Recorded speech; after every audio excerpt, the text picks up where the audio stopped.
That's for Israel. Wonder, is it real? Rappers acting say they high, say they sippin' pills. Glorify suicide so they get the deals. Big pharma set it up, had to flip the pills. Control the music industry until the scripts get filled. Geopolitically, yeah, we in the field. That's for Israel. Wonder, is it real? Took the way you saw the world, then distorted it. Now you think you wanna rock that twirl somewhere orbiting. Theories disproportionate, the truth distorted quick with a forceful grip. They force a misinfo that we absorbing quick. Took the people's signature that mean extorted it. They forging it. If news anchors informants who informing them, there's a surplus, but they tell us there are shortages. Credit economy mortgages, dollar that's supported with empty fortresses. But what's important is this: we courting ships, important gifts. Of course it is, but extortion is in accordance with an assortment list of foreign tricks. We ignoring which informant this, informant this. It looked like we were snoring tricked. Pedophilia and the government endorsing it. Yeah, eugenics is exactly what abortion is. You just vilify those insubordinate. Way to matrix engineer, that's unfortunate. Geopolitically, we in the field. That's for Israel. Wonder, is it real? Rappers actors say they high, say they sippin' pills.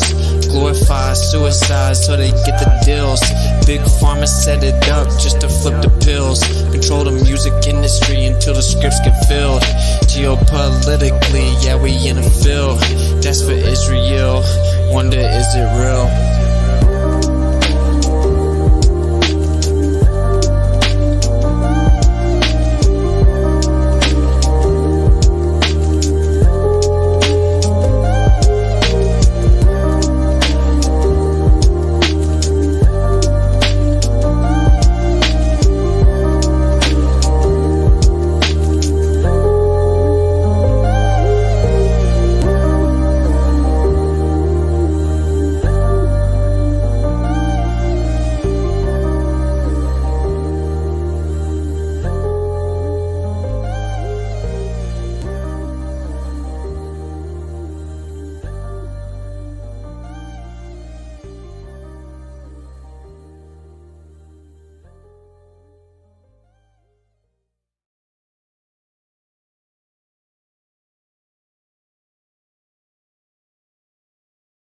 What up, though?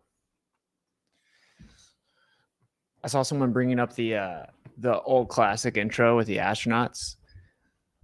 Yeah, if you guys think I should bring the astronauts back, I'm totally down.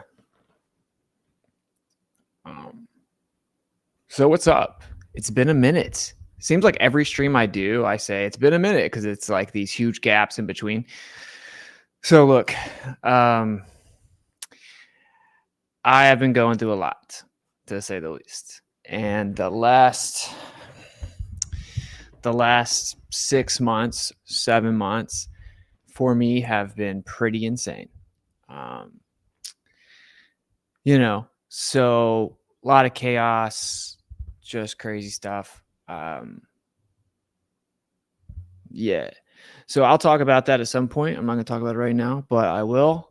And I mean, just know, obviously, there's a reason why I've been so hit or miss. But I will take responsibility, obviously. I keep saying, I'm coming back now. We're going to start. And it's, just a lot going on. But I am going to start consistently streaming. And I'd rather you guys you'll just see it. So, we're going to jump into the stream. I put like a random goal because I really don't, I don't like YouTube, but I put like a goal in there and said I'll freestyle if we reach the goal. If we reach the goal, I'll freestyle. All right, cool. So tonight's stream, if you want to support the stream, link in the description, et cetera, you get it. Yeah, so the Ever Fasting community is officially up, by the way. So everyone that was a VIP at the summit, you should have got an email, gives you the full first month free. You can jump in there. And then we're doing our first, we'll have weekly meetups in there, right? It's like a video call every Saturday. Right now it's every Saturday morning, subject to change depending on what, the feedback is when people think the best day is. And yeah, the link's not in the description right now, but I think I grabbed it real fast, so I'll throw it in there. But anyway, I think the offer page is like I didn't even build it out, so it doesn't. It's just like the generic. But it's gonna be dope. The Everfast community is gonna be dope. So we're gonna do all kinds of community fast, community detoxes. We're gonna have special guests and different like based MDs. All kind of stuff come on, chat with you guys, then kind of like accountability groups and partners. Set your goals of what you want, like you want to lose weight, you want to get rid of this ailment, whatever it is. And then we're going to actively help people attain their goals in there. And you'll get tons of resources that are periodically uploaded as kind of complimentary. So yeah, that should be cool. So that's officially up. First meetup will be tomorrow morning. And cool. The VIPs got the free month, like I said. And the etheric, like the first little copy of like the book I'm writing, the first little series, like the introduction series, basically, is still in the works. Still in the works. But it is coming. It is coming. All right. How dare you write a book, Christian? You dropped out of college. So tonight's stream is called The Jewish Lie That Fooled the World. Which one, huh?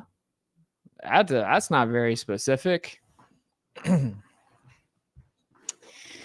The Jewish lie that fooled the world. Which one are we talking about? Obviously, I have Einstein in the thumbnail.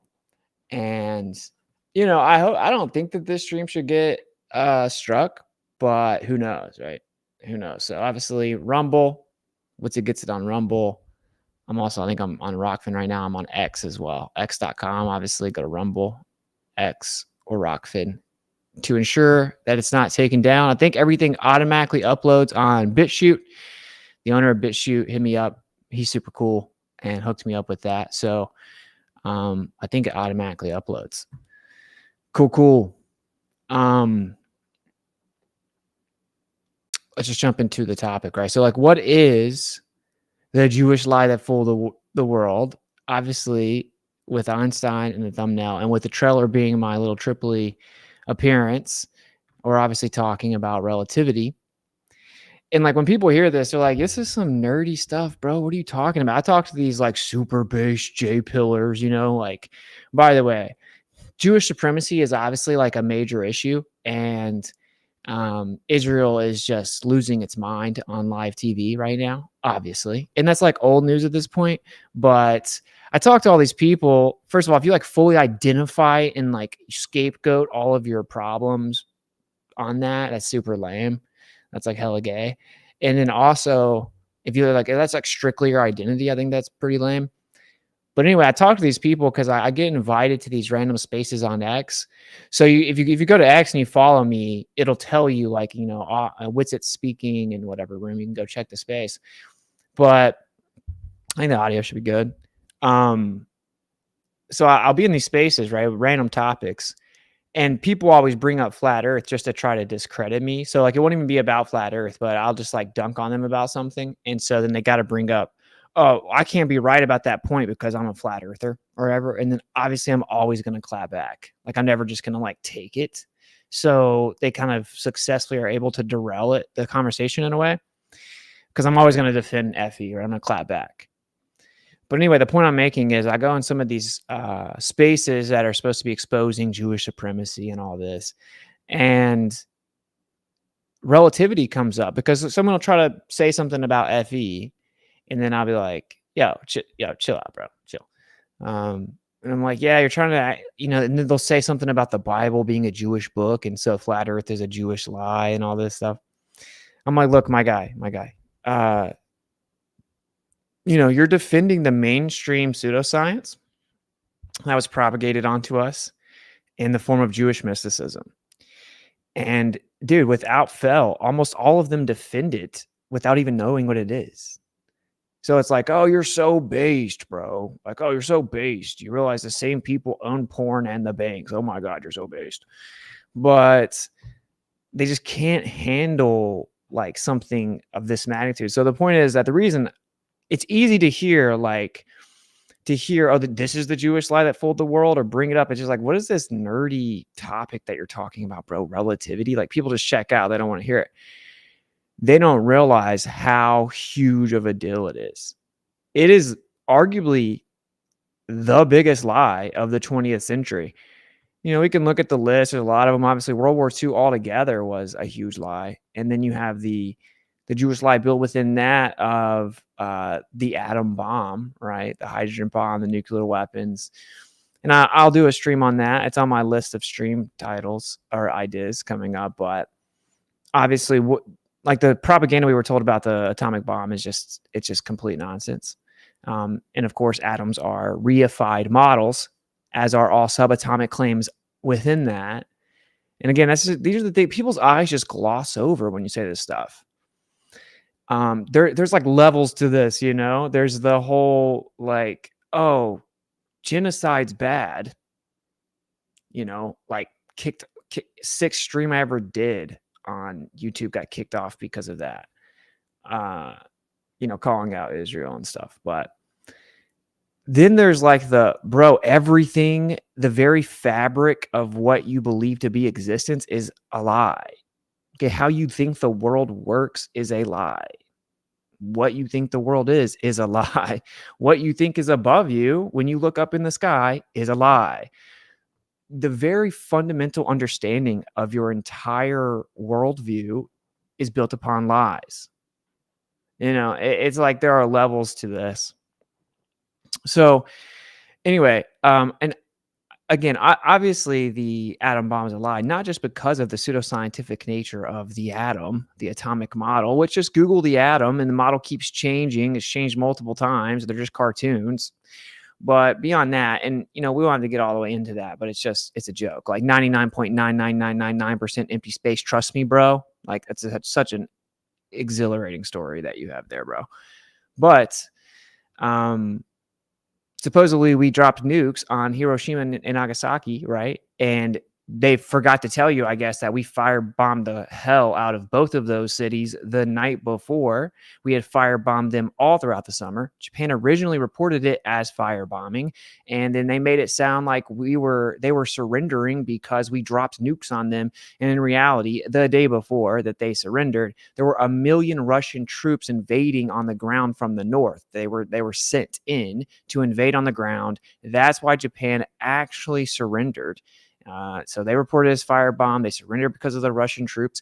And then in America, there was only one journalist approved to cover the story, and you weren't allowed to cover it as a journalist other than just taking his information and kind of repeating it. And because it was wartime, it was considered treason, which is, of course, punishable by death. So that's how you know that their story is totally legit, is they have to kill you if you dare look into it yourself. So anyway, the whole like we dropped nukes on Japan thing is kind of a joke. And then the trains are up running the next day. There's not all kinds of 5-headed deformed babies running around. Like none of that's real. So if you think about that, that's a huge one. I brought that up because I was in Clubhouse last night and someone brought that up. I'm like, that is a good point. That is a huge lie. Like imagine if they didn't have nuclear weapon to scare you, right? Like the whole like Iran fiasco that just happened wouldn't even be able to happen. Like, we're totally anti-war, so we're going to go drop bombs on another country that's done nothing to us for Israel because they have nukes, I swear, or they may one day. So that's a whole rabbit hole. I'll get into it because I don't think it's as simple as being like nukes don't exist. That's stupid. It's like nukes don't exist as have been described. They use that as fear porn. The mechanical claims built within nuclear weapons as portrayed is a lie and pseudoscientific. And the claimed proof that they exist as described was a lie. Because, of course, they don't even claim that nukes have ever been dropped other than those 2 times. But, do we got big bombs that go boom? Yes. Let's be real, right? We have direct energy weapons and crazy stuff. So there's no doubt they can cause massive destruction. The huge part of the nuclear weapon lie that's important is like the claimed fallout, that it destroys everything for centuries. And that's just not even true. So we'll get into that on another stream. Maybe we'll do that this week. But cool. And if you want to, people were asking me earlier on Telegram, like, what's the best way to donate? So there's Ko-fi, and then there's Cash App, $ What's It Gets It. There's PayPal, and which is paypal.me/innerworld. I'll get all that. I have built the whole page. I just haven't published it yet, so I'll publish that like probably tomorrow. All right, cool. So the Jewish lie that is the biggest one is relativity. So for some reason my PowerPoints weren't loading, but I got a few videos queued up here, right? If you're not new to this channel, obviously you've heard this before, but look, Einstein was a frontman. So what we're going to do first is we're going to expose Einstein real quick. This isn't going to be like a full, thorough exposing of Einstein. Maybe I'll do that later. But Einstein was a fraud. They act like this guy. It's still used. Like if you watch the trailer where I was talking to Tripoli, I'm like, it's just funny because they still use Einstein as like the bar to compare, like the bar of comparison, right? It's like, oh, okay, Einstein, sarcastically, because you're saying something stupid, as if that is like the bar of being really intelligent. And then you go listen to this guy speak, and it's like he can't. And we're supposed to believe that he was a professor. He can't even speak coherent English. No, he wasn't. The funniest part is that the theory itself is paradoxical and inept. This is why I always used to say, right, like ineptitude conflates paradox with profundity. Because once certain people can't understand something, they assume it must be super profound. And this is obviously comes from an intellectual insecurity underneath it. If you are fully capable of understanding things and well aware of your ability to understand things, right, then that doesn't work. Just saying like super vague, ambiguous, paradoxical nonsense is only profound to those who do not comprehend the lack of reasoning. So anyway, that's relativity summarized, is that saying right there, like ineptitude conflates paradox with profundity. That is the issue with relativity. And again, if you're not new to this channel, we have buried relativity, and we've buried relativity on Ether Cos. Shout out to the boys in Ether Cos. That's Ether Cosmology, of course. We just buried it. By the way, for all the members that are on Ko-fi, if you want to sign up to Ko-fi, I'm going to start jumping in my Discord. I know it's kind of been stagnant. I don't really have any mods. We'll see how that works, but I'll just occasionally jump in there while I'm doing other things in the day. So if you want direct access to me, you can jump in the Discord. I'll start using it. And then we may end up replacing that. But Discord's straight. VC, you can kind of say whatever you want. So, all right.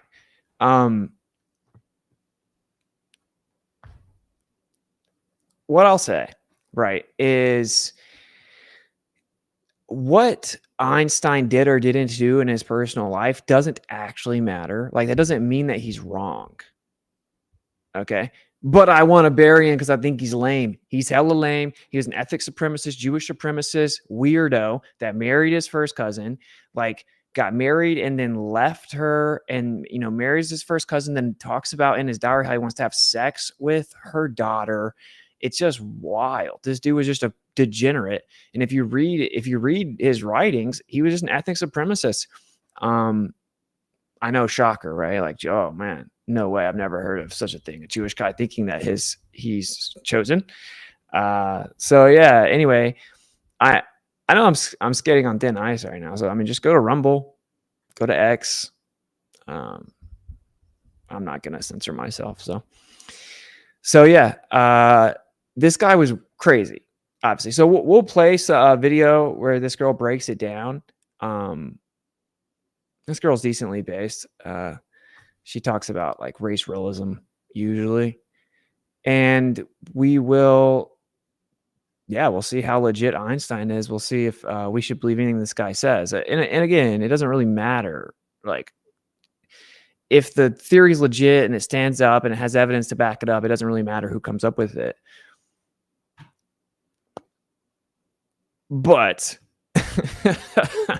however, when the person that is propped up to supposedly have created the theory is retarded, a retarded Jewish supremacist degenerate, then all right, it's worth taking into account. Because then when you find out that every component of relativity was stolen from somewhere else and it was plagiarism, he did not give credit to any of that, any of the people he stole it from. Like the very foundational concept of 4D space geometry came from Henri Poincaré, French physicist, before Einstein was, even really known about. He comes out and debunks his own theory within a year.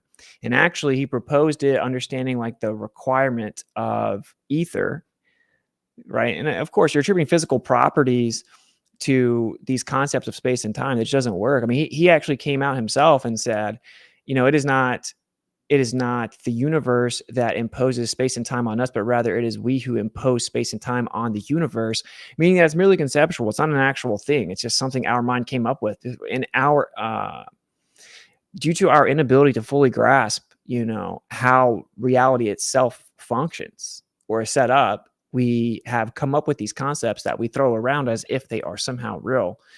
Time is merely conceptual. And if you've ever watched my channel before, you know this, right? Like time is not a real thing. It is a description of passing.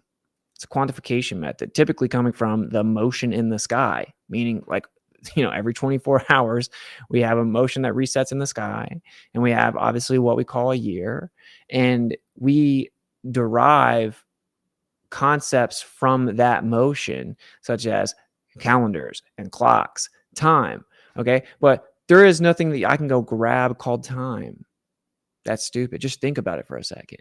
There's no such thing. Time isn't a thing in and of itself. It's a concept. So you definitely can't attribute physical properties to it, right?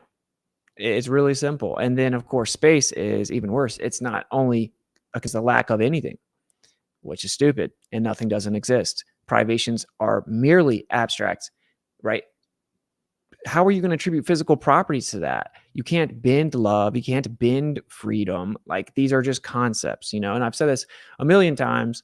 Very important to understand. And again, people check out because they're like, yo, this is nerdy. You'd rather hear me talk about whatever, stupid stories popping around X today, or a famous person did this, or, Trump said this. And it's like, no, how about we don't? Because as soon as we tear down the entire house of lies built upon stuff like the reductionist, materialistic, relativistic, imposition of like imposed framework, then everything else crumbles. So let's just why don't we just go to the heart of it? Like we're going to argue about where Elon's sending rockets. Well, how about we just find out that actually none of that's real, the way that it's described? So it's super important. Imagine like you've looked into the nuclear weapon hoax. Okay, then you're just chilling when they're talking about Iran has nuclear weapons. It's fake the whole time. You're not falling for any of it. You get the Hegelian dialectic, the emotional manipulation. You're not falling for any of that. So we'll play this video. It kind of exposes Einstein, and I'll make it full screen for a sec. I'll pop back up on there about halfway through or something, and I'll pause. It's only like 5 minutes, but it's very good starting point to kind of lay out what went on. And again, I want people to realize this: World War II is the linchpin of everything. Okay, I'll tell you guys real quick. Obviously, like I haven't been streaming that a lot. I have gone back and forth on whether or not I want to keep doing it. Like I know I should, right? And I know it's something that I'm good at, and I feel like not many people really have the balls to talk about some of the stuff I do. Like even the people I do respect for taking hits monetarily and financially for speaking about certain things, this is still just like, don't come within like 100 feet of these topics because they're so stigmatized. Like, you're calling out Jewish supremacy. That in of itself is going to get you debanked. So it's like really the argument being that it's going to discredit them if they discuss these other topics. The major part of it is that to really defend these topics or truths, you have to put in some work. You got to put in the time to actually understand this stuff. By the way, I am wondering what people think here. I've had a few people ask, would you guys be interested if this is going to take a lot of time if I do this, but would you guys be interested if I made like a course on logic logic and debating and the art of persuasion. I think I'm going to do that. You guys can give me feedback. All right. So we're going to play this video and we'll check it out.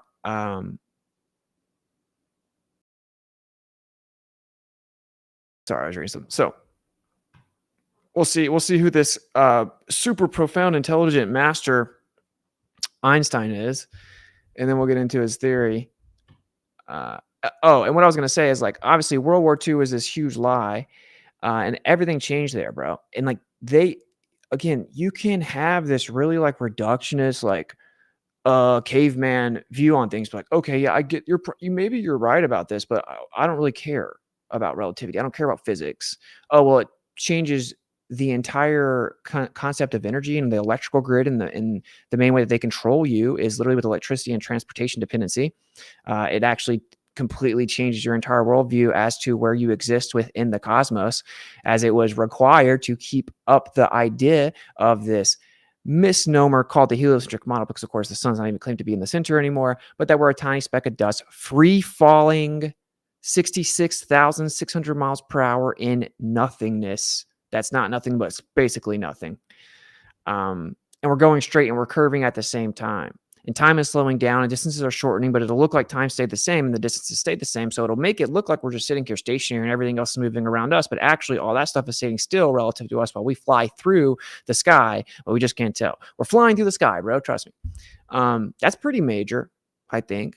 You know, if the two positions are you're in the center of the entire perceivable universe, or tiny, random, insignificant dot that just eventually would happen. Okay, those are a little different. I think it might be kind of important. Yeah. So anyway, World War II, right? Is right up there with like these huge lies that they just cannot let go. And my point with that was, people will be like, "Oh man, this sounds like nerdy. I don't care about this," and it'll be like, "Why are you talking about history? This sounds like it's just nerdy, bro. We want a history lesson about World War II." But if you understood how it applies to today, if you understood the importance of understanding the Bolshevik revolution and the Bolshevik communism, and then you understood the importance of 30s and 40s Germany and what happened with that, and then the claimed story of like mass execution built within that, it completely dictates what you're allowed to talk about to this day. And it is, again, it's like the big boogeyman used, similar to a nuclear weapon, to deter any type of criticism, and to allow like egregious things to be done. Right? So nuclear weapon, just go topple entire countries with regime changes. Like for example, you realize that we killed over 1 million civilians in Afghanistan. You know how few Americans know that we killed 1 million civilians? 1 million? 1 million? Can you imagine some other country coming into your neighborhood and like gunning down your family in the middle of the night? Do you think that if you survived it, that you would grow up to really love that country? You probably wouldn't really like that country.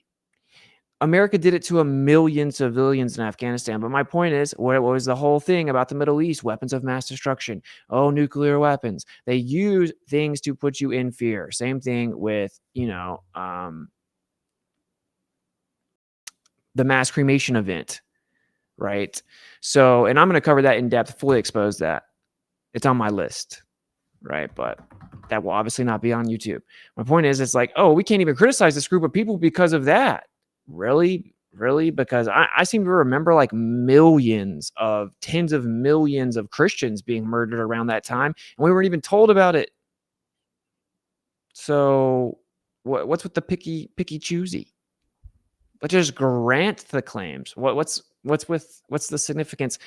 Use your brain, bro. Okay, there's a reason that's the untouchable claim, and it's not just because it maybe isn't accurately portrayed once further investigated. That isn't it. It's not the only thing. It's what they get from that lie. What are they doing with that lie? And when you train your mind to view things almost like into beginning in that sense, right? It's like, what do they get at the end of this? If this were a lie, what do they get from it? And I want you guys to think like that during the stream. What if this claim that gravity is what it is, thus the earth is doing what they claim it's doing, and it is what it is, and the universe is what they say it is, right? So the earth, the universe, the earth's place in the universe, and gravity, right? If that wasn't really what it's portrayed to be, what would what could someone get from that? This is how you have to view everything. This is why I was in Clubhouse and I was listening to Alan just dunk on someone with the celestial theodolite argument, which that's a rough day for the globe. I'm not gonna lie.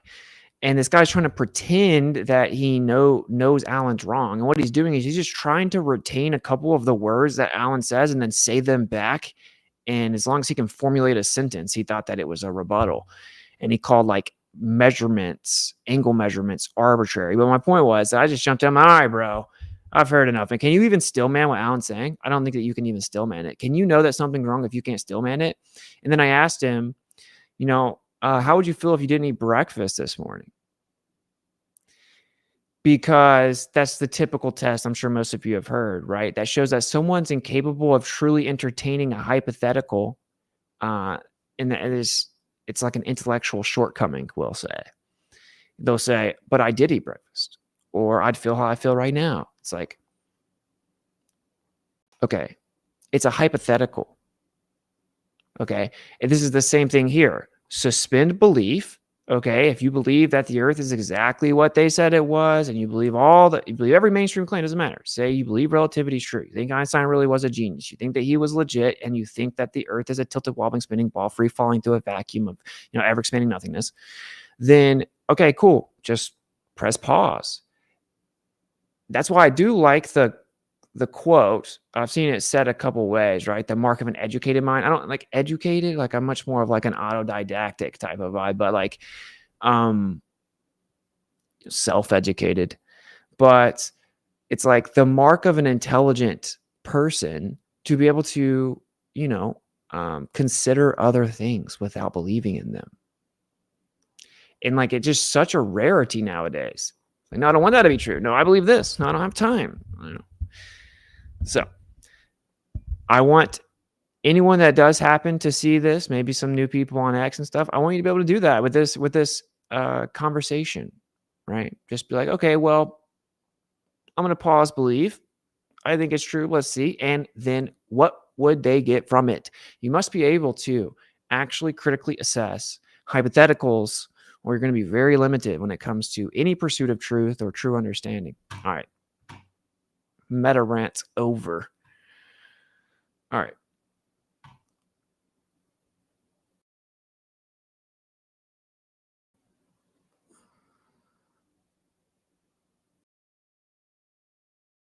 A lot of creative people had mindless jobs. Michelangelo worked in a marble quarry. Herman Melville was a customs agent. Albert Einstein worked for the patent office. And what is it you want to patent, Herr Smith? I call it Smith's theory of relativity. Hey, look at this. What? Well, in 1895, Einstein, he failed a simple entrance exam to an engineering school in Zurich. Okay, he was a dropout. He was a dropout student. He was cruel to his first wife. He beat her. He cheated on her. Then he married his cousin, who he cheated on constantly. He estranged from his sons. He left them with no money, although he had it. He was a Marxist who hated McCarthy for hunting commies. In fact, he was mentioned by Stalin's Soviets as a close friend. This TV show says, oh, he was just an internationalist. No, he was a commie. He says he was a pacifist, but he wanted war with Germany. He actually wanted to genocide Germans. There was a quote where he said, the Germans can be killed or constrained after the war, but they cannot be re-educated to a democratic way of thinking and acting. It is hoped that by war's end, they will largely have been killed off. Albert Einstein said this. At Lincoln... Can someone tell me how that's permissible? Can someone, how is that quote a thing, bro? How is that permissible? Can someone enlighten me how this guy can say that? What in the world? I'm German. I'm largely German. I got beef with this guy. What's wrong with you? And by the way, say what you want to, man. The Germans were very good at physics. Okay, German physicists did a ton for us, and the very electrical grid that we enjoy to this day. So you got like German, Serbian, Austrian, right? You have these physicists that were brilliant, and they were all proponents of the ether, and that is what actually propelled their progression. So they applied ether physics, and then they built a very electrical grid that we enjoy to this day. The father has electrical field theory. We're all diametrically opposed to the nonsense pseudoscience that this guy later supposedly came up with. He was just a frontman, in my opinion. But we'll get into that, and we'll do a full just expose Einstein one day with some space in between them. But how crazy of a quote was this? So he's like all about the Marxists and the communists, and he's mad at the people hunting them down, and they're speaking highly of him. And then he goes on to talk about the Germans. And I was saying, like, I got personal beef. Think about how crazy this is. My great grandfather was born in Germany. They immigrate over here, and then his son, so my grandfather, my dad's dad, biological father, who died when he was like 3 years old, when my dad was like 3, he was later drafted to go fight in the war in World War II against the Germans. How crazy is that, bro? My great-grandfather was born in Germany, and then his son was drafted in World War II to go fight Germans and kill them. Crazy, man. For what? For what? Obviously, that lie is such a rabbit hole. We were lied to about almost every aspect of World War II. this film or this TV show says, oh, he was just an internationalist. No, he was a commie. He says he was a pacifist, but he wanted war with Germany. He actually wanted to genocide Germans. There was a quote where he said, the Germans can be killed or constrained after the war, but they cannot be re-educated to a democratic way of thinking and acting. It is hoped that by war's end, they will largely have been killed off. Albert Einstein said this. At Lincoln University, California, Einstein gave a speech in which he called racism a disease of white people and added, I do not intend to be quiet about it. But he was vehemently... It's funny because people swear up and down, oh, they're white. Is the volume loud enough? I think that's as loud as I can make it. Like, am I way louder than it, maybe?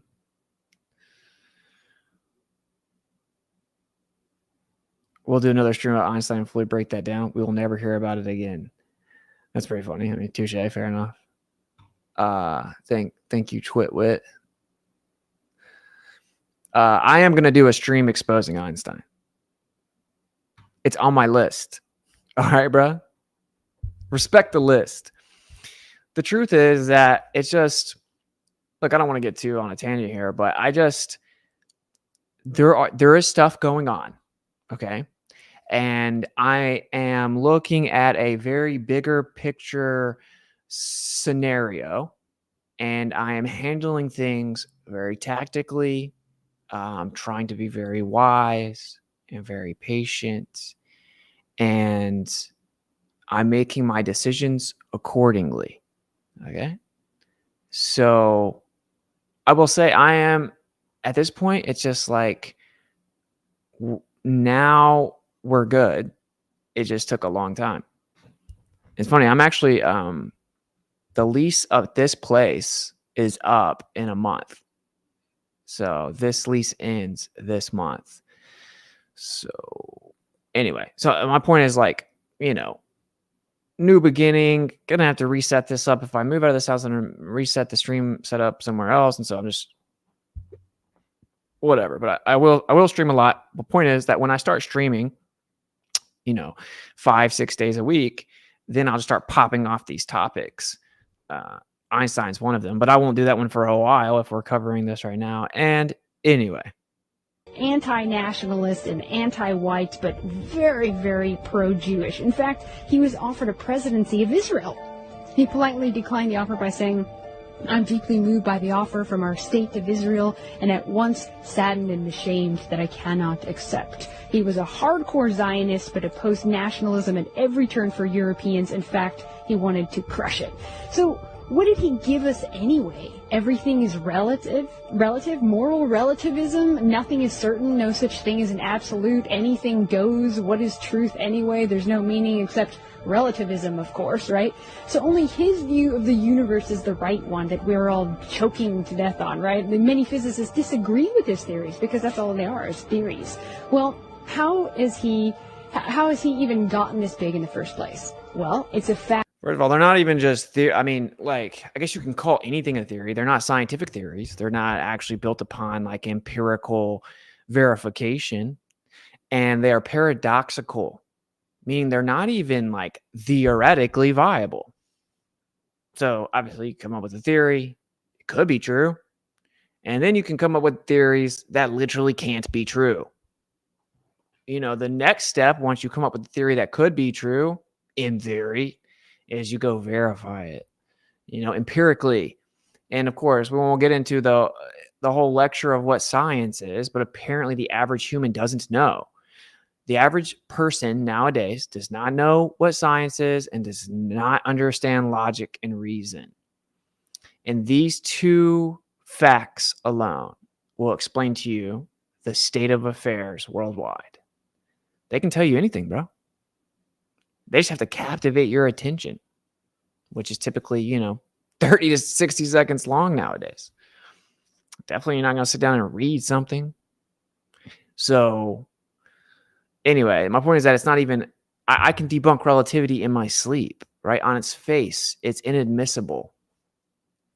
It's a reification fallacy, also known as the concreteness fallacy, which is when you attribute concreteness to a concept, which again, you can't do that.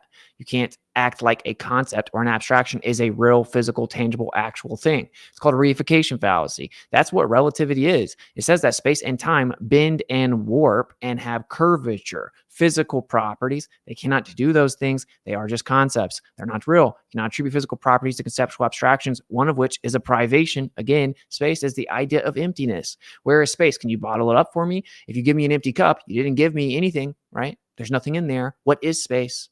We describe things as being in space. Okay. We have length, width, breadth, volume. We just measure distances, also conceptual. And what are we measuring? What's the idea of space? We would say, oh, it's a near perfect vacuum, but there's still a few hydrogen atoms per cubic meter. Okay. So you're saying that there's air in what you're calling a vacuum. Cool story, whatever. Okay. So if I pull the air out, what would be there? Just space. What is that? What is it? You know, what's in between the air molecules? We won't even get into that. I think that air itself is not what people think it is, right? You have a gradient of tenuity it's basically substantive. You have a gradient of tenuity. And to quantify gas pressure, what do? Come up with the ideal gas law. It's idealized. That's why it's called that. And then we make everything little countable balls. That's what they do. They're obsessed with balls, bro. That's all it is. Balls here, balls there, balls everywhere. Is the sphere like a pretty shape? Yes. Like, of course, that was the entire foundational motivation of the spherical Earth claim in the first place, according to the story that we're told, right? If you go to the Greeks, they said the sphere was the perfect shape. And I would actually say that the torus is the perfect shape. You know, you have the conjugate geometric expression within a torus field. It is perfect. And it's the only true field. I'll put a lot of this in the book, but it's the one true field, right? And it's basically autonomous, self-governing exchange of energy. And then you get into, well, what is energy? So I'm going to get very distracted here. But so we'll put a pause on that. My point is that they just say everything is a little ball so they can count it. That's all they do, right? Subatomic particles. Well, do you actually see these subatomic particles? No. What's the electron? Charge carrying particle of matter. First of all, what's a charge? How are you carrying a charge? What is it? What are you carrying? Okay. So first of all, what are you talking about? And it's carrying it like Santa carries a bag, like I carry my backpack. What do you mean it's carrying it? What does that mean? What is it? The electron. They've moved the goalpost 50 times, and now it is there but never really there. And if you try to go find out where it is, it won't be there. And you can only know it's in a general area, right? So it has a probability of being in this area. We call that a probability distribution. We have a density cloud, a probability distribution of a density cloud. Like, it's over here, I swear, bro. But if you try to go find it, you're not going to see it, right? It's like, what? And it's a point particle, quote unquote, a point particle. So it has no known size or shape, but it's a physical particle of matter that carries a charge. It's the stupidest. Okay. Why did they do that? Because they need to count it, bro. How are you going to count it?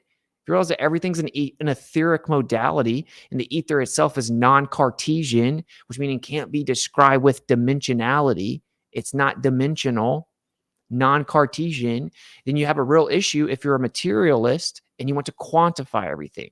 So there's a benefit to counting things, right? It allows for replication, right, etc.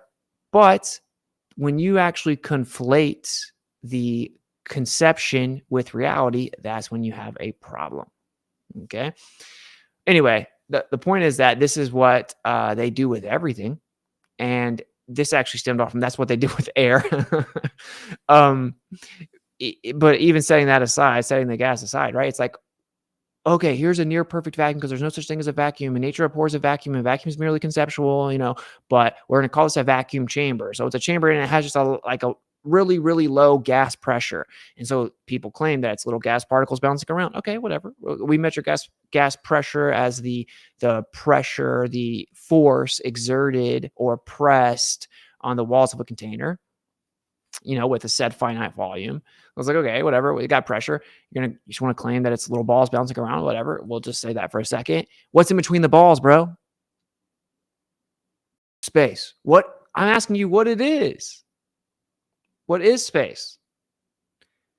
It always will come down to length, width, and height. You're just going to tell me measurements, like a mathematical description of size. Okay, is math a real thing or is math abstract? Math isn't a real thing, bro. It's a construct. So you cannot tell me space is a real physical thing and it is math. That's stupid. Google it. Even Google will tell you math is abstract. Okay, all of that to say, yeah, very concisely, you can refute relativity on its face. The foundational claims a reification fallacy. The theory itself is a reification fallacy. It attributes physical properties to conceptual abstractions, one of which, space, is a privation. Okay? It says concepts are physical, bruh. It's relativity is that retarded. It's that paradoxical. We don't have to get into the fact that the entire relativistic claim is dependent upon the claim that light physically travels from point A to point B and is constant. All right, C, because if you say everything is relative, right? Everything's relative, then how do you get any actual information, any actual description? How do you know what is true if everything is relative, right? So you have to have something absolute, but you say everything is relative. The only thing that's absolute is the speed of light. That's what relativity says. So it uses C as the foundation of which to compare against. Without the constancy of the speed of light, meaning if it's variant, if it changes, right, then relativity can't even be brought up. It has nothing. It dies. Well, guess what? The quote-unquote speed of light is variant. Relativity claims it's invariant. Okay?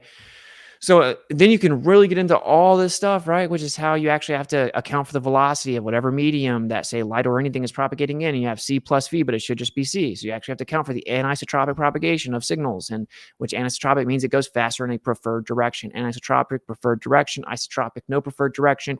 So, light has anisotropic propagation to such an extent that for, say, satellite signals and all this, in their own claimed world of the satellite signals, it uses C plus V.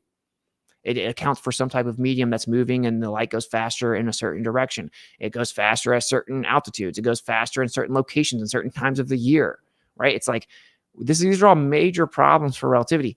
before you even get into all of that, which is what they low-key want you to do that. They want to drag you into the weeds, knowing that when I say that the invariant nature of light is falsified via anisotropic propagation, they're going to be like, their eyes are going to gloss over.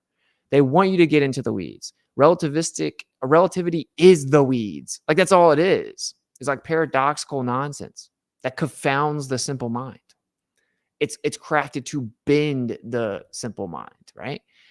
This is actually a paraphrase quote from 100 authors against Einstein, which is, of course, 100, German and Austrian physicists who all signed a petition against Einstein. They said, get this guy out of here. Don't let any of his Jewish mysticism, which is what they called it, be taught anywhere near our children.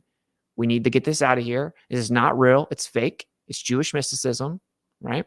And this is what the Germans refer to it as they successfully created UFOs in the early 20th century using ether physics, which is what they called it. So the story you weren't told, this seems like a pretty big deal. I think so. Why we keep seeing the Germans are being lied about? What's going on here? What are the Germans up to? All right. Random. That his work was not only twisted, unscientific ideas, but that it was science that was plagiarized. I know Red Eyes did a show on this, a great show on this, covering this in detail. His writings included his popular 1924 book, Meaning of Relativity, which was plagiarized from the Lorentz transformation, plagiarism of the mass energy equivalence, largely based on the work of George Fitzgerald and Hendrik Lorentz, Irish and Dutch theoretical physicists. And also the work of French physicist Henri, help me with this, Poincaré. Henri Poincaré. There you go. He developed Henri Poincaré. There you go. He developed a theory of relativity years before. Always say Poincaré, and it maybe, like, I'm not French, maybe it is Poincaré. Poincaré. Einstein. And it gets worse. Plagiarism of Paul Gerber's groundbreaking work on the speed of gravity. Okay, this was a German guy. And the idea that the speed of light was a constant and was independent of the motion of its source was not Einstein's at all, but was proposed by the Scottish scientist James Maxwell in 1878. Also, Bernhard Riemann, a German, was the first to develop a sound non-Euclidean geometry, which is the basis of all the math he used to describe relativity. Also, it goes on, Heinrich Hertz, the father of the unit of frequency Hertz, right, sound vibration, discovered that electrodes illuminated with ultraviolet light and they create electric sparks more easily. Well, in 1905, Einstein published a paper explaining the same experiment from Hertz's photoelectric effect, and it was actually Hertz's discovery that led to the quantum revolution, yet Einstein was awarded the Nobel Prize in 1921 for the discovery of the law of the photoelectric. What? That's interesting. Effect. Okay? For the discovery of the photoelectric effect. It goes on. Nikola Tesla. Oh, wait a minute. He didn't actually do that, though. So why did he get credit for it? Something's going on here.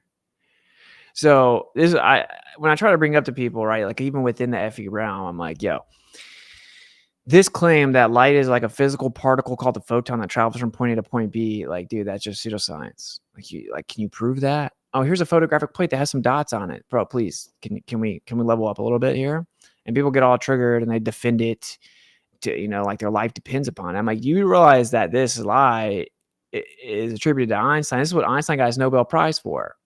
Because again, if you have relativity, okay, it's just the idea that everything is relative. So much so that if you try to measure anything, well, you can only measure it relative to your current frame of reference. You can never know what it actually is. There's not objective truth, objective measurement. It's all relative to your frame of reference. And of course, the concept of relativity has validity, right? Like there's relative motion. Like if I'm driving in a car, it's going to look like, if I say I'm going at a constant velocity in a car, I'm not really going to feel like I'm moving. I'm going to look out and see that everything's moving, and it can look like that stuff is moving when I'm actually moving, right? So you could start moving the trees and have the car sit still, right? And vice versa or whatever. It's not that relative motion isn't true. It's that the theory of relativity takes the idea, the concept of relativity, and it builds upon it and makes the most preposterous current claim in the world, which is foundationally that when they tried to measure if the earth was moving or not, it showed that it wasn't moving, but actually it was, trust me, okay? It's just going to look like it's not moving if you ever try to measure it, because time slows down just the perfect amount to make it look like the Earth's not moving, okay? Shoot some light beams. One of the light beams should take a certain amount of time to get back. If the Earth was moving, it didn't, okay? It didn't. So you take a light beam, you shoot it, and then you split it. This is MMX, Michelson-Morley. They took a beam splitter to make sure that the light was perfectly in phase, meaning it was exactly in the same place, right? So they shoot the same beam. Instead of trying to time to send the light out perfectly, they send out the same beam. They split it, okay, into opposite directions or perpendicular. It hits little silvered mirrors, reflects back to the middle, recombines, and then goes to the receiver. And then they wanted to see how fast will each light beam get back. Based on which direction you shoot the light beam, if the Earth is actually moving the way that they claim, right, which is 66,600 miles per hour, then you're going to see that one of the light beams is a certain amount behind the first one. So in like really simple terms, right, if the Earth is moving underneath some light, it has to travel further to catch up to it, basically. So you can predict exactly how much that is based on the 30 kilometer per second claim of how fast the Earth moves, 66,600 miles per hour. Okay, we just put that in an equation, velocity of Earth, and now we know what the separation of the two light beams should be. It wasn't that, right? It was damn near exactly the same, but it wasn't. It was slightly separated. Okay, the point is, what did they do? Okay, it wasn't exactly the same, but it was damn near the same, and it was barely slightly separated. What did they do? They said, you roll out this theory with Einstein, and it says, okay, well, first of all, we're just going to ignore that they weren't exactly together. We're just going to pretend they were. We're just going to say the fact that they were slightly separated, and so that creates an interference pattern. Like if the light was moving together, right, then it would just all be waving. But if it's separated and one gets behind the other, they'll start intersecting as they wave. This is called an interference pattern. They're interfering with each other. So it's going to give you a fringe shift, meaning that there's just a shift in the fringes of the interference pattern. It's just the separation between the intersecting light beams, right? Okay, so there was one, what they come in and say, there really isn't one. That's just error. So it looks like there is one no matter how many times we do it. And this is interferometry, which is, of course, the interference of light, using the interference of light to measure motion very precisely. Of course, light's the most effective way to measure motion. This is why the cop uses the radar gun, right? So interferometry is making like insanely precise measures because it's using like what we call wavelengths, right, which are incredibly precise and small, little, minor. It's just like incredibly precise measurement, like an insane precision, right? Anyway, the point is that they say, oh, well, it's just an error. Trust me. Just trust me, it's an error. I mean, it was actually over 10 times more sensitive than it needed to be in 1887 to actually measure it, but nah, it was an error. So before they can even come up with their BS excuse, they have to say that actually the result wasn't what the result was. And they're like, well, what caused the error? Heat. Okay, so Dayton Miller comes in, replicates it, introduces all kinds of heat sources. It improves that wasn't the case. Like, okay, I don't really know. But if it's not some foundational error, then my entire like excuse for a theory kind of collapses like a house of cards, to quote Einstein. So we're just going to keep saying it's an error. So anyway, they come in and say, oh, no, actually the light beams were together. Trust me, bro. It's just an error. And then it's like, okay, now they shouldn't have been together by a lot, though, right? Because the Earth is moving like almost 70,000 miles per hour. So they should have been separated by a pretty good amount. Yes, but this is what happened, okay? One of the light beams had to travel further because the Earth is moving. And therefore, it took that light beam longer to get there because it had to travel further. If you have two guys that run 10 miles per hour and they run 100 yards or whatever, right? They run the exact same speed and they go the exact same distance, it's going to take the exact same time. Of course. So if we know that they're running the exact same speed, light, the light beam that was split, we know they're exactly starting at the exact same time. Like the race, the runners start the race the exact same time. They run the exact same speed, like you cloned Usain Bolt or whatever. Okay. Then if they're going a different distance, but they're going the exact same speed and they start at the exact same time, what's going to happen? It's going to take the runner that has to run longer time to get to the finish line. Okay. So one's running 100 yards, one's running 110 yards. They both run the exact same 100-yard dash time. So therefore, the guy running 110 yards is going to get there later. Okay. The point is, what they say is, yes, the one runner did have to run 110 yards, 10 yards longer than the other runner. The one light beam did have to go further because I promise the Earth is moving almost 70,000 miles per hour, bro. Okay. We're corkscrewing through a giant vacuum. Trust me, bro. Trust me. Okay.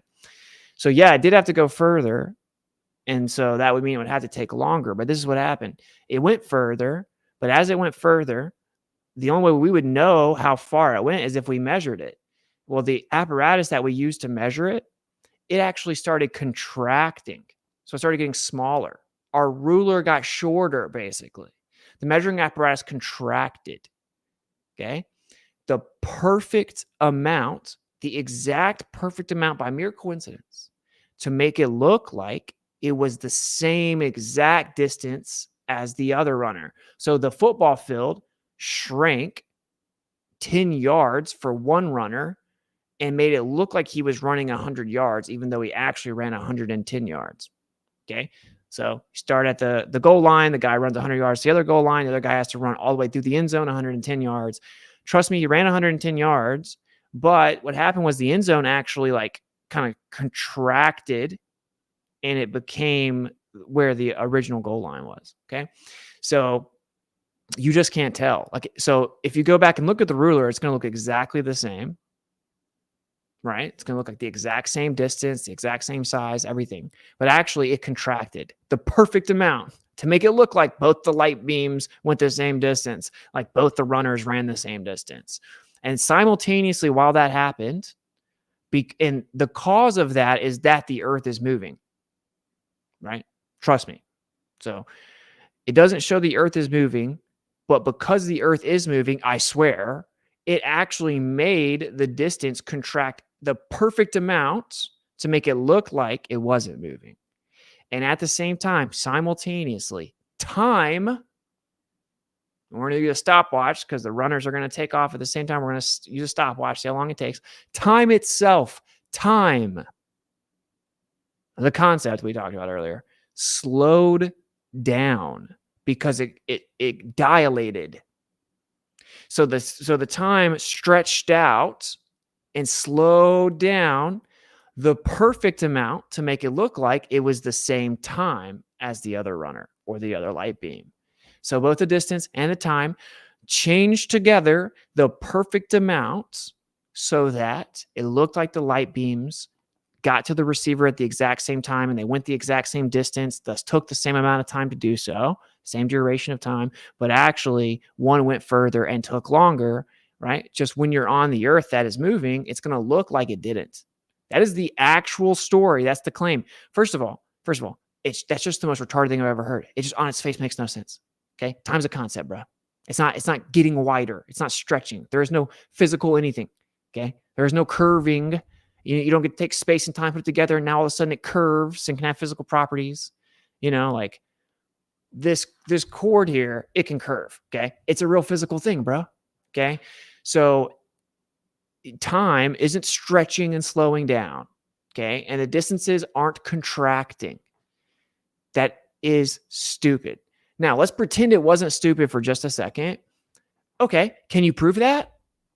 You think if you just come up with it, it has to be accepted as true? You just basically said that? You're basically saying it couldn't be proven. You're saying, oh, it shrank, but it's going to look the exact same if you try to go measure it, bro. Like, what are you doing? Like, dude, that ruler just got an inch shorter. No way. I swear I did. Okay. I'm going to go look at the ruler then. No, bro. What are you doing? Are you crazy? You can't. Like, it's going to look like it's the same size. It got an inch shorter, though. Trust me, bro. They just gaslight me. You're just going to gaslight me like that? So this is actually what happened, okay?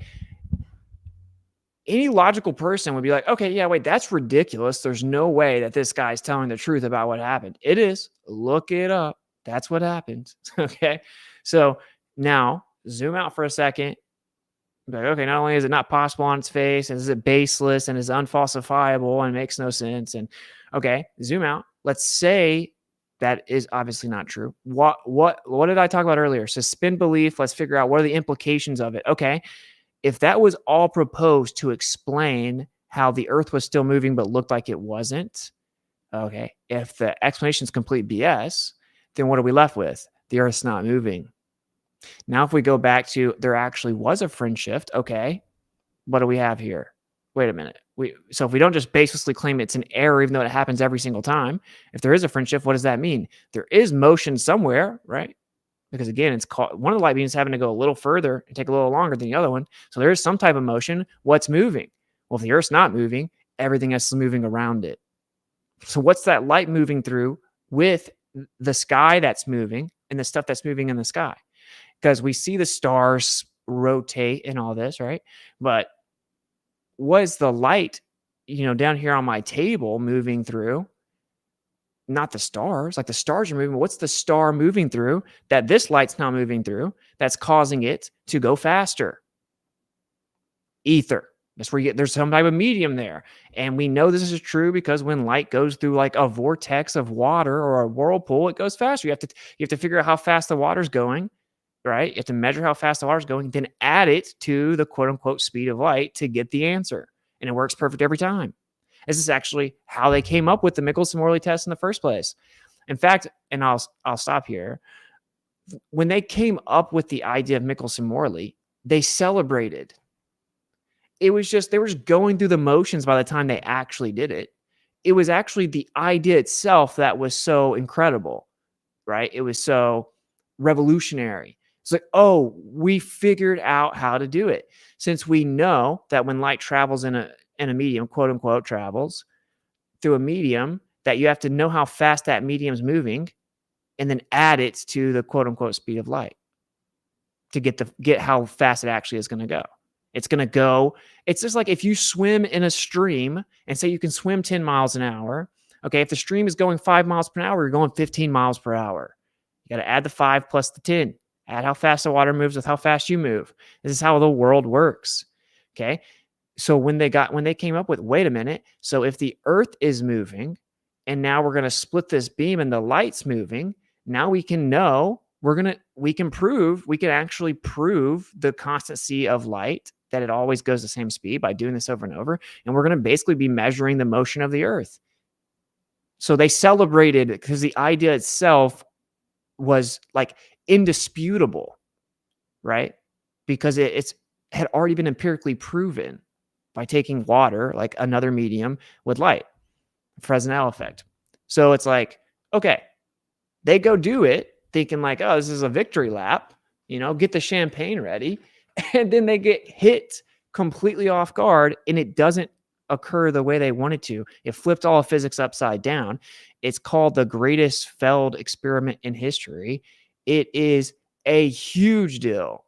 Okay. It is a huge deal. And that's why I talk about it all the time.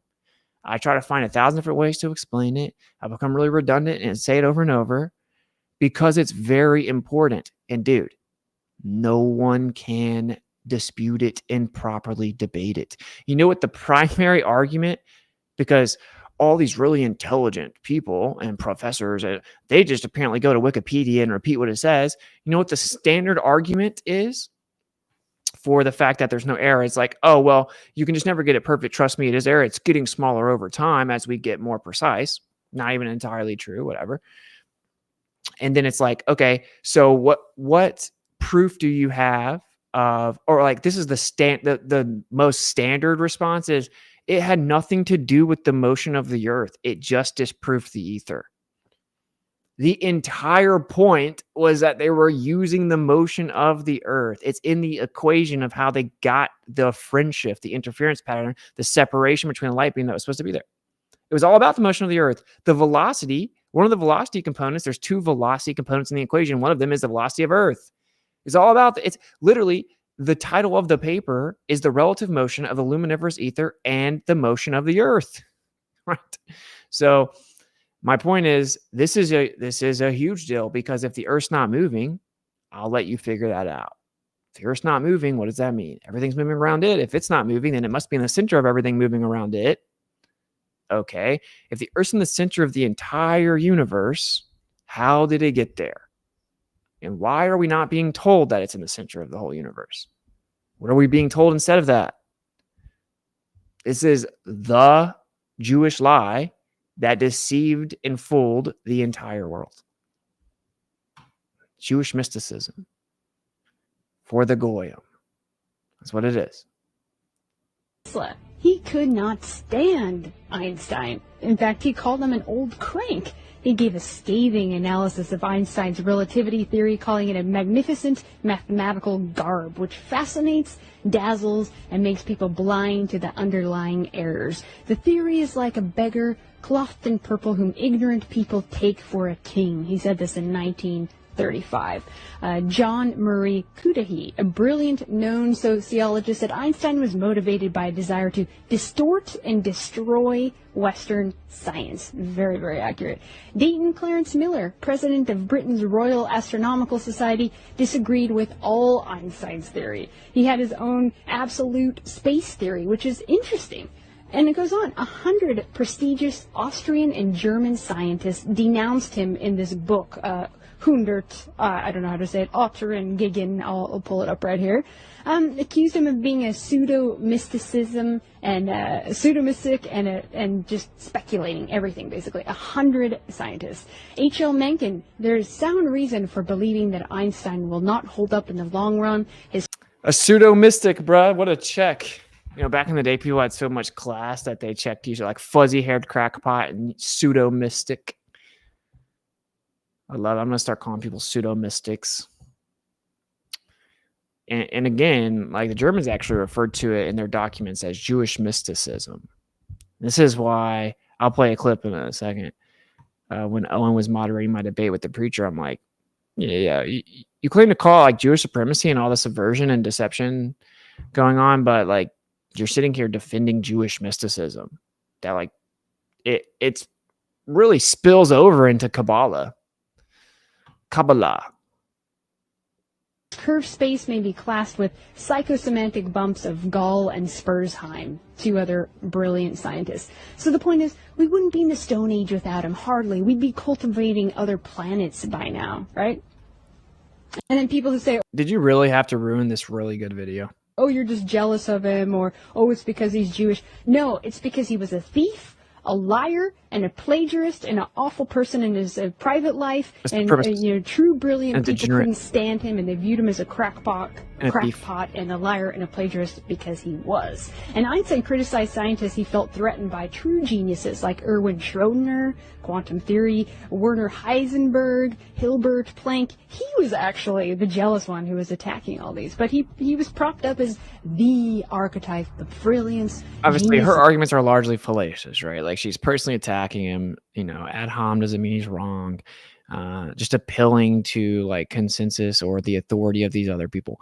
While I agree with the point that these people were much more brilliant than him, generally speaking, like Tesla was, clearly, he actually kind of had proof of his concepts via inventions and success. This doesn't mean that his claim is wrong, right? But anyway. Science, the smartest man alive, and he was a Jew, right? So he's just a pure creation, basically, of Jewish media hype that was manufactured in the 1920s, basically like a pop star. But he was a commie who failed his college entrance exam and shamelessly ripped off true geniuses. So he's all smoke and mirrors. He's a fraud, people. And I don't know if you guys have heard this before, but it's massive. Germany, Henrik, as you said, was thriving. I mean, just amazing minds were coming out of Germany in this time. It's not like Einstein took Germany out of some kind of Stone Age and they were, they were not going to advance without his brilliance, right? Pretty good. Pretty good. And then I will quickly play or I briefly covered this in the Tripoli appearance. This was the trailer.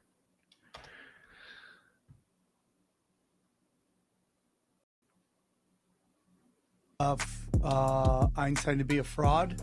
Absolutely, yeah. Okay, so what are your thoughts on that? Well, I mean, I've never even heard the guy speak coherently in English, right? So this idea that he was some professor at some point is wild, but all of his work was stolen. His wife writes a lot of his shit. She was a Serbian mathematician, did a lot of his work. The actual 4D space geometry itself was stolen from Henri Poincaré, and he pointed out these are just concepts. Space and time are just concepts; they're not real. But everything was kind of compiled together. I think he's probably a frontman, honestly, because it was just a bunch of compilations of other people's work. But whether he was or not, it's just complete pseudoscience. And funny enough, Germany and Austria and other people knew that. And they were like, we got to get rid of this. This is insane. They wrote a petition to make sure that people weren't taught that. But that is probably the start of the decline of like physics. In the late 1800s, 1887, they did a test where they, to put it really simple, like they shot two light beams perpendicular to each other. And the light beam going with the direction of the Earth should have moved at a different speed than the other one. It should have taken longer to go against the Earth, right? Because it would have had to go further. Basically, the Earth was moving away from one of the light beams, so it would have to travel further to catch up. Yeah. Right. And so they assumed the Earth was moving around the sun. They assumed there was an ether. And then they didn't get that result, right? And instead of being like, well, maybe the Earth's not moving. This is interferometry over 10 times more sensitive than it needed to be to measure the Earth moving. It's basically like a religious belief. So that wasn't an option. So they're like, well, we have to get rid of the ether. And then Einstein comes in and just destroys physics. He flips it all upside down and says time and space bend and warp, and that the measurement device that was supposed to show it went further actually contracted. You just can't tell. Like if you go look at it, it's going to look the same size, but it actually got smaller, and time slowed down at the same time to trick us into thinking the Earth's not moving. What's crazy is we still use his name as like a joke, like, oh, Einstein, like he was just so intelligent. And they're like, his IQ was crazy. Well, we never actually tested his IQ, but I swear it was really high. It's just all such a goofy story. But basically what had to be done was they had to come up with a theory that said you can never prove the Earth stationary. Like you can never disprove our model that we're flying through space. That's all it was. Like it's unfalsifiable. It says you can never ever disprove that the Earth is moving through space because it's always going to look stationary. And so that was like their end game. But that's why we still claim it's true. People do, at least, right? Because then where do you go from there? How do you ever prove you're not flying through space? Why are we even having to prove that we aren't flying through space anyway? That's a crazy claim. How dare you? All right, let's check this out. 100 authors against Einstein. Let me pop over here. Was a collection of essays from both German and Jewish scientists, which argued mathematically as well as conceptually against Einstein's theory of relativity. The book argues that Einsteinianism is just a bombastic advertising campaign, that the work for which he received a Nobel Prize on the photoelectric effect, not relativity, interestingly enough, was based on work by the American M.A. Millikan, which proved to be incorrect, and that his scientific opinions are just a mixture of puns, sophistry, and deception. And paradoxical pseudoscientific nonsense used to, baffle and dazzle the simplistic mind into reductionist materialism. So I'm guessing I should be able to very quickly find this 100.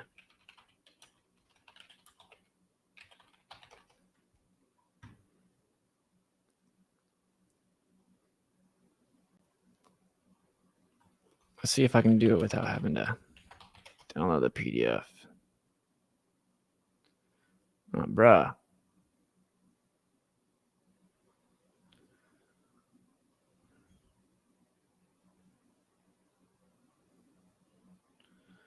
Of course not. Okay, here we go.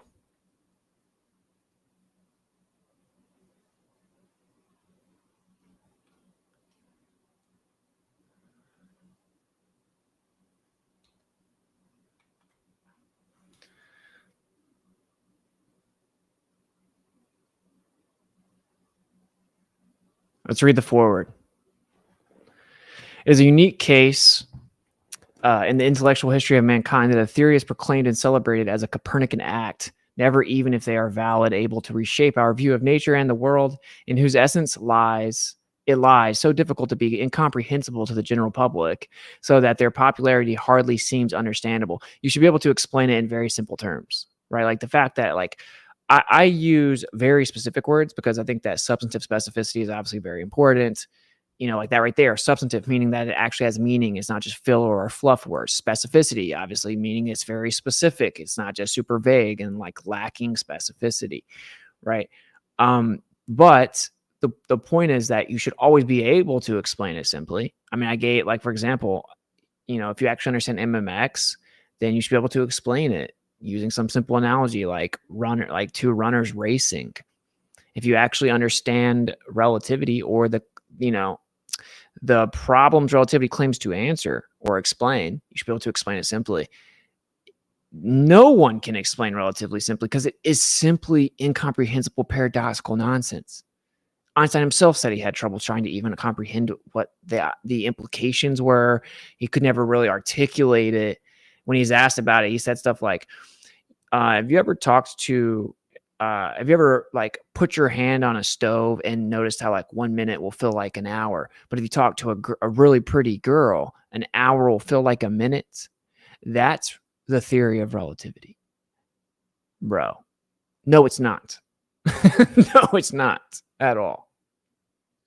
So anyway, in whose essence it lies so difficult to be incomprehensible to the general public, so that their popularity hardly seems understandable. The suggestive power of a repeatedly placarded name, the misunderstood catchphrase of relativity, snobbish admiration of half-conceived paradoxes, bend the simple, perplexed mind. I love that quote.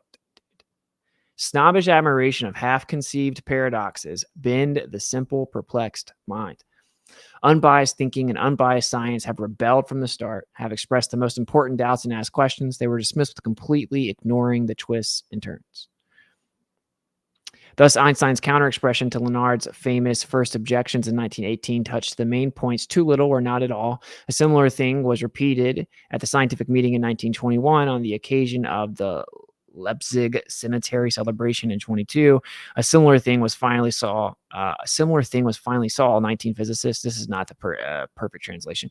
Mathematicians and philosophers were forced to protest together, which states, among other things, the undersigned, among them Leonard, Geckrick, Libis, whoever all the other people are, complain in the deepest way the misleading of a public opinion which is touted as a solution of the theory of relativity, and which is kept in the dark about the fact that many and also highly respected scholars of 3 research areas mentioned, but even rejected as a fundamentally misguided and logically untenable fiction.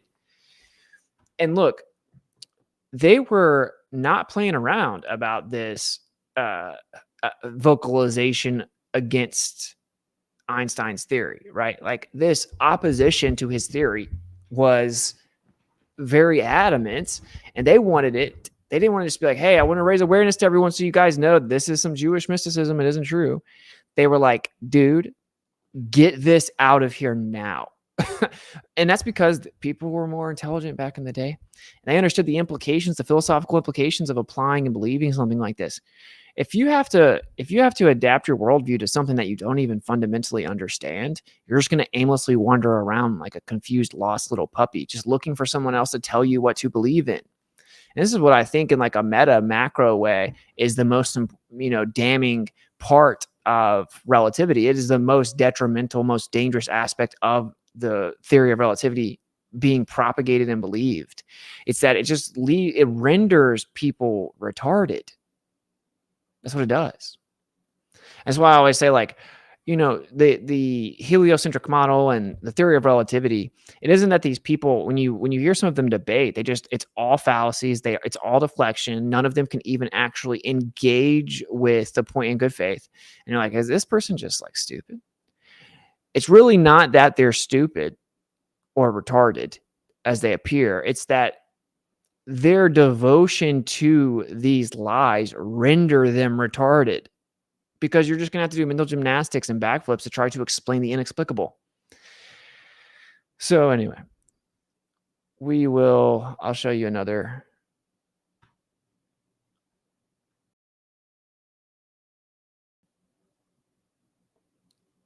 We'll watch another real quick video.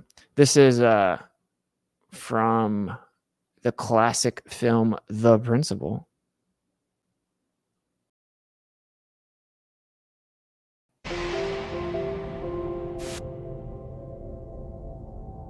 By the end of the 19th century, the triumph of the Copernican system seemed complete. This is Fake and Gay cartoon. Only one tiny detail had eluded the experimenters. Physics at the time, Well, more cartoons. including Maxwell's famous equations for electrodynamics, was based on the assumption that space was filled with a substance, an ether through which light and other electromagnetic waves would propagate. But Super generous super chat. Thank you for what you do. Yah bless. Thank you so much. Zill set apart. Very generous donation, brother. Thank you so much. That is crazy generous. Thank you, man. Thank you so much. And Yah bless back at you, bro. We got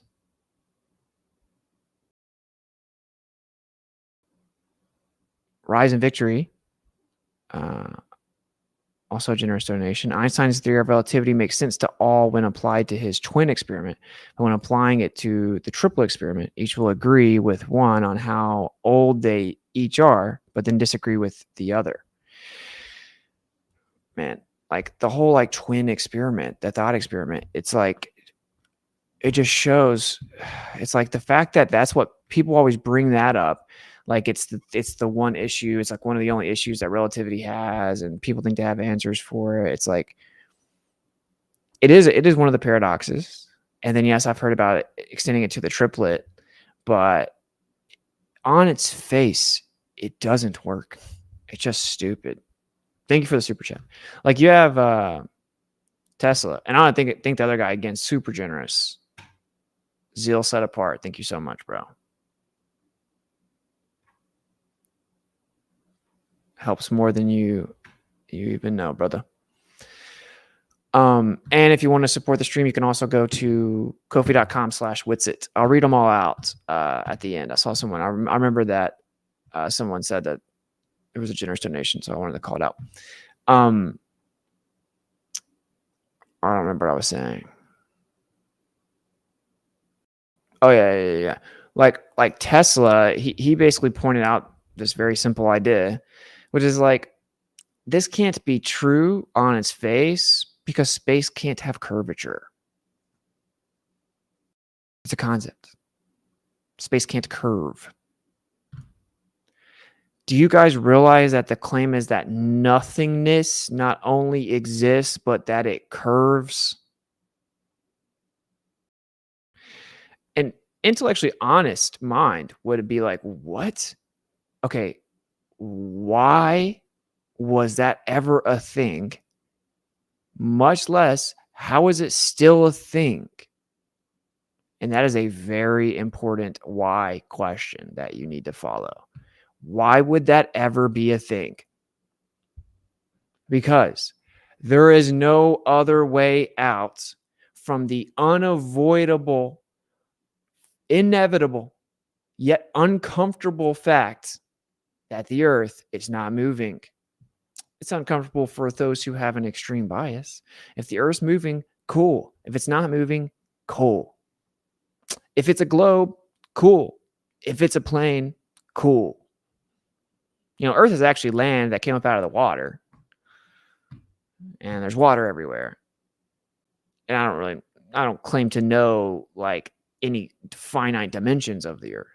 But the point is that it just is what it is. You know, if poisonous chemical concoctions called vaccines were good for you, cool. If they're poison, cool. Like truth is just truth, man. And this is the Jewish lie that deceived the entire world. If everything is relative so much so that you can't even like measure things in physical reality and actually know that that's what they are, right? You can't trust anything. Time and space conspire against you. to deceive you in a way that you can never verify. Truth cannot be truly known. There is no truth. There is literally no objective truth. It's all relative to reference frame. What does that cascade into? Well, if in the physical reality there is no actual truth, there's no tangible truth, then there's definitely not going to be any moral truth, right? Moral relativism. So, I mean, you have moral relativism. Of course, you have the reductionist. It's just very reductionist. It's just like, the reality must work way that I say. Light must go this fast. It must go exactly the same speed every time. It must be physical. Everything must be little pieces of matter because I'm a materialist. So everything is material or derived from materialism, all right, or derived from matter. And so now that little piece of matter called light, because it has to be matter, is now going to travel. So of course, if it's going to travel as a little piece of matter, then it's going to go a certain speed, right? And it's like when you start to fall off into that world, and then now you're trying to explain something as inexplicable as the earth is moving and the light is traveling further and it's taking longer, but actually it's going to not take longer and not travel further. Like, you're going to just go into nonsense land. This is also what's really funny is like when you're limited to this, like this is like a fundamental requirement for a materialistic worldview now. Because if you step outside of the material world and what was removed for this lie, the ether is a thing, well, that's a major problem, right? Like, how are you a materialist? How is there nothing other than matter or something derived of matter? Everything that exists comes from matter. It's just a materialistic world. If there's something that exists outside the materialistic world, something that's beyond the physical or specifically the material. Because I would say like, you're getting really, it's like you're getting close and kind of semantical there because it's like physical properties. Tesla said that the ether is substantive and has a tenuity beyond conception. So it's just like insanely thin. So it's like we have air and then you have the ether, which is like super thin medium. So that would be like physical, but not necessarily material. But this is outside of the perceivable physical material world. And everything else seems to be derived of that, meaning it's the primary substance. And like, how do we know that? Well, because it's the first thing in which all other things come from. What exists outside the material world? Something or nothing? Nothing doesn't exist. Therefore, it's something. So if I have a vacuum chamber and I see light inside that vacuum chamber and it's waving, okay, what is waving? Right? Because a wave is not a thing. And like people try to act like that's like it's funny when I say like wave is a verb, not a noun. They're like, it's like, do you not get it? It's simple. I can wave my hand. I can't hand you a wave. I can't go grab a wave out of the ocean. I can grab water out of the ocean. And when water's in the ocean and it's moving, it can wave. It's the water that's moving, right? When I wave my towel to get the sand off of it, it's the towel. The medium is the towel. The medium is the water. You cannot even, waving is a type of motion. So if light is waving, what exactly is moving? If it's supposedly just some little particle there, then what's going on? Oh, it's a particle and a wave. A wave isn't a thing. So what is it? What exactly is it? There's some medium that's moving. And you have to actually invoke special pleading. You have to say this is the singular exception to a universal principle, which is that waving is a type of motion requiring a medium. Oh, not when it comes to light. Oh, not when it comes to light. But the point is, man, that this is so foundational to the way that everyone views the world. And it is a huge deal. It is a huge deal. And, then we start spilling off. So now you got rid of the ether. Like, I don't think people realize like the cascade effect of this, right? So you pull in theory of relativity, you got to keep the earth moving. In order to do that, what do you got to do? You got to get rid of the ether. Now we throw the ether out that. Okay, so now we have obviously the cosmological implications, which is that the earth is still moving. And so it's free falling through space because it has to be free falling because we can't detect its motion. So it's like the motion can't be detected because it's in free fall. Okay. And it's got to go supposedly around the sun, but the interferometry not measuring it requires it be going straight. Because if it was moving in a rotational vector, right, such as whenever you do the Sagnac effect, right, Michelson-Gale-Pearson, you get like interferometry within like a ring laser gyro. If something is spinning, interferometry measures it perfectly. Okay, so if you're claiming that the Earth is spinning and then revolving, which is basically a giant spin, it's revolving in a circular motion, then you should be able to detect it. You don't detect it, so you have to say that it's free falling, so you can't detect it, and it's going in a curved motion around the sun, but also going straight simultaneously. It's doing both. It's curving, but it's going straight. And while you're on the Earth, it's just going straight. For us here, it's just going straight. For us, it's just free falling. For us, time is slowing down. For us, distances are contracting. And all of those combined create the deception, right, that the Earth is stationary. Really, bro? Okay, so obviously there's that. Now we're a tiny speck of dust in an ever-expanding universe of nothingness. We have no true importance or significance. We do not occupy a unique or special position within this universe, which is the Copernican principle. Therefore, it's just random, chaotic happenstance that gets us here in the first place. That doesn't even work. You have tons of fine-tuning problems. You have foundational ontological problems with that, right? Even if you apply the first and second law, which would be the natural laws, and a naturalist, which is where you could, really pin your entire belief of materialism and atheism is naturalism. So you have to adhere to the natural laws. And of course, you have the first, second law of thermodynamics, the most famous natural laws. The first one's that matter and energy cannot be created nor destroyed. Right? So it can only be what? Transferred. Okay. So if you're an atheist or a naturalist and you're saying, well, matter and energy cannot be created nor destroyed. Okay. Well, we know there's matter and energy here. So how did it get here? How did the matter and energy in the universe get here? Well, if it can't be created, then what's your only viable answer?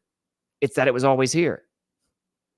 Right? Okay. So it wasn't created because if you're an atheist, so it was always here. Cool. Second law of thermodynamics. Systems seek equilibrium. Entropy increases. The amount of usable energy decreases. So very simply, when a system tries to equalize, it uses energy to do that. And so as that's always happening in all instances, usable energy is always decreasing. The amount of energy that can be used is always going down because energy is always being used because systems are always seeking equilibrium. So the amount of usable energy in the universe is going down over time. Okay, if it's always going down a single direction, then it's going down from a beginning point, right? It can't reverse if it's decreasing. Now if you wanted to flip back the clock and increase it, it can't just increase infinitely. Just like you can't infinitely regress. So now if the amount of usable energy is decreasing, it's decreasing from a starting point, a beginning point. Okay, so that means the universe had a beginning. Then we go back to the first law where we said, well, if matter and energy can't be created nor destroyed, then how did it get here? Well, you're going to say it was always here. Can't say it was always here. Now we need a beginning. And we know there has to be a beginning. Oh, so now what are we left with the question? How did the matter and energy get here? It had to be created.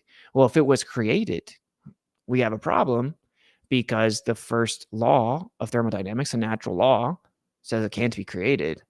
So something that is beyond natural law, that is not confined to the limitation of natural law, would have to be responsible for the creation of that matter and energy. Of course, attributed to a force that is beyond the laws of nature is the definition of supernatural, beyond natural. Okay, so you need a supernatural force that created all of existence, all the matter and energy in existence. And what's the necessary antecedent, the requirement for creation? It's a creator. You need something outside of this physical material universe that is like it predates it. It's outside of like just the material confinement. It's supernatural. You're just saying God without saying it. An external, eternal, supernatural, creative force that created everything in existence. And since everything in existence was created, that requires a creator. So a supernatural creator. That's the actual implications of naturalism or, atheism. An atheist would say that nothing exists outside them. There isn't the metaphysical and the supernatural. All that stuff is fake. right? Everything derives from the material world. It comes from matter or is matter. And everything can be explained. Everything can be explained with naturalism, natural laws, right? Natural processes. So like even just applying the implications of that belief system, you end up with a supernatural creator that exists outside the material world. So I'm total side point there, but it's just funny because that is the thing that everyone's trying to avoid here. You can't avoid it in any scenario. You can't avoid it. So now we step over here. In order to try to avoid that, they have to say that the Earth doesn't occupy a special or unique position, because if the Earth occupies a unique, special position, i.e. the center, for example, if the Earth's in the center, the very center of the entire universe, how to get there, bro? You're going to claim it randomly got there? Everyone knows that makes no sense logically. So in order to claim the Earth does not occupy a special or unique position, you're going to have to obviously claim that it's moving and that everything's moving, and that when you're on the Earth, you can't tell that it's moving, and everything that looks like it's moving in the sky is actually not moving in relation to the Earth. We're making it look like it's moving, and all motion's relative. And it's this huge, ever expanding, and it goes on and on and on. Because then they even claim that because it's not just the physical tests that show we're not moving. It's not just your everyday experience that shows you're not moving. It's not just all empirical measurements ever taken on the Earth that show that it's not moving. It's also celestial observations. When you look out in the sky as far as we can with the best telescopes we have, it shows like everything makes the Earth look like it's in the center. And it's not just like, oh, I can only see a certain distance in all directions, so I feel like I'm the center. No. The actual distribution of everything places us in the center. So it's like, oh, well, it's expanding in all directions, and it's accelerating while it does that, creating the illusion that we're in the center.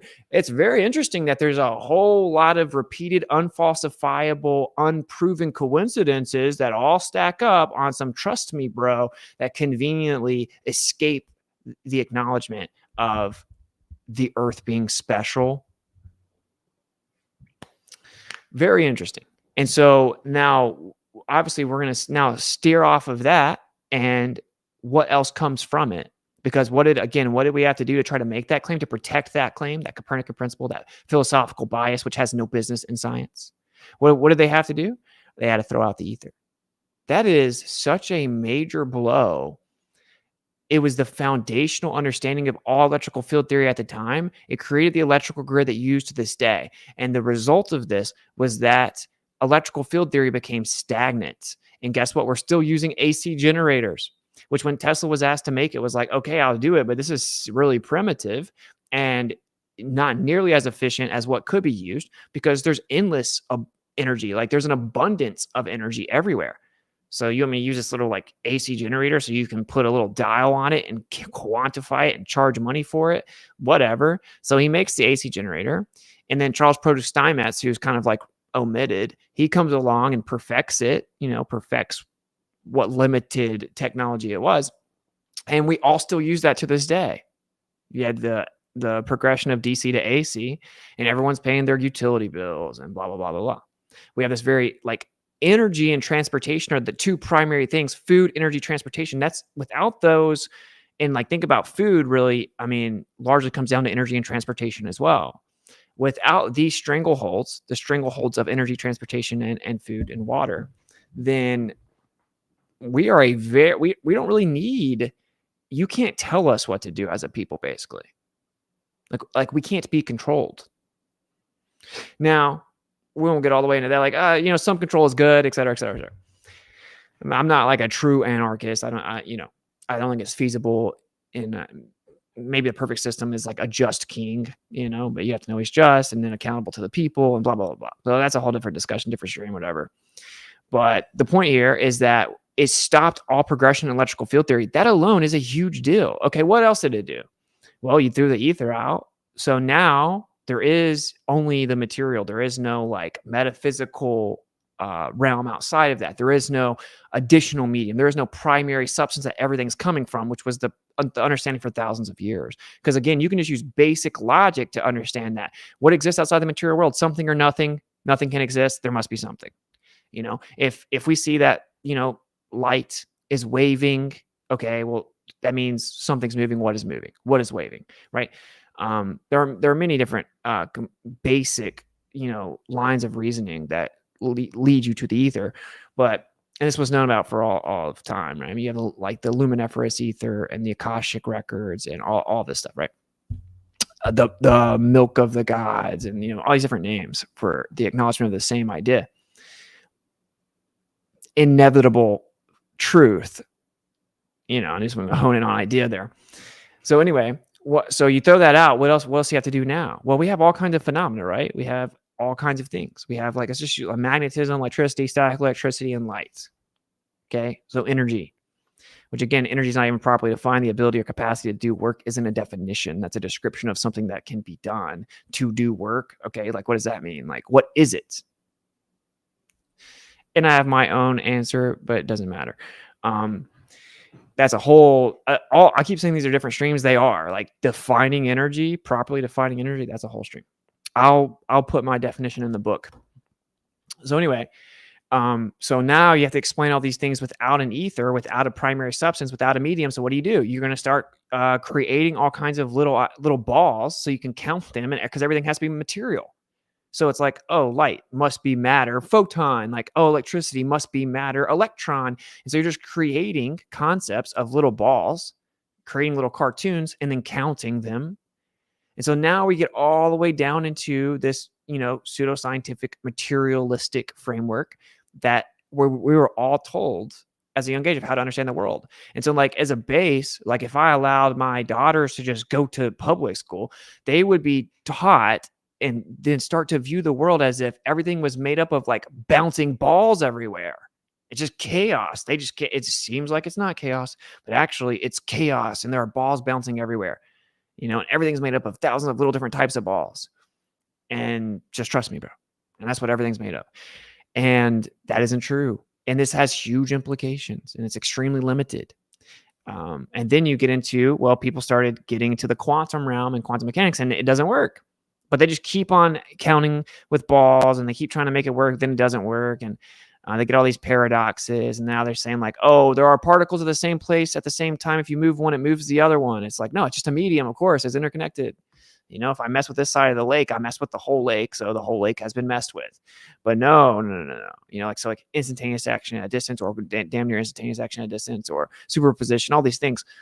The whole like quantum mechanics realm, right, is super limited and paradoxical because they had to get rid of the ether. But of course, they've now just had to acknowledge it basically, but just call it different things. And then they take each different characteristic of that ether and they call it a different name. And so you end up getting all kinds of stuff like quantum foam, quantum fluid, blah, blah, blah, because they can't just say there's a unifying primary medium and there's a bunch of different, phenomena that happen within it, come from it. So that's a huge deal as well, right? That's like a huge deal. So if you really think about the implications of this lie, it's like never ending, because each of those things I brought up, I could talk for another literal 10 hours, probably going through all the specifics of everything. So I think that this really can't be overstated. And I know that it requires maybe caring about something with a little bit more depth, than the world wants you to think about nowadays. But it's extremely important. And now I want you to step back and think about, okay, let's talk about the big picture here. Who is Einstein? Who is he? Where did he come from? Right? Who put him there? Well, because now we figured out this is a major lie, and it's needed to protect other major lies and huge philosophical implications. Because obviously, look, if people aren't already putting this together, if you were a powerful group of people that wanted to control the masses, the dumb goyim, if you will, then maybe you would need to convince them of certain things that would make them more controllable, right? So they would need to go along with a system that they're entirely dependent upon, like the electrical grid. Okay, check, right? And you would want them to think that their life is insignificant.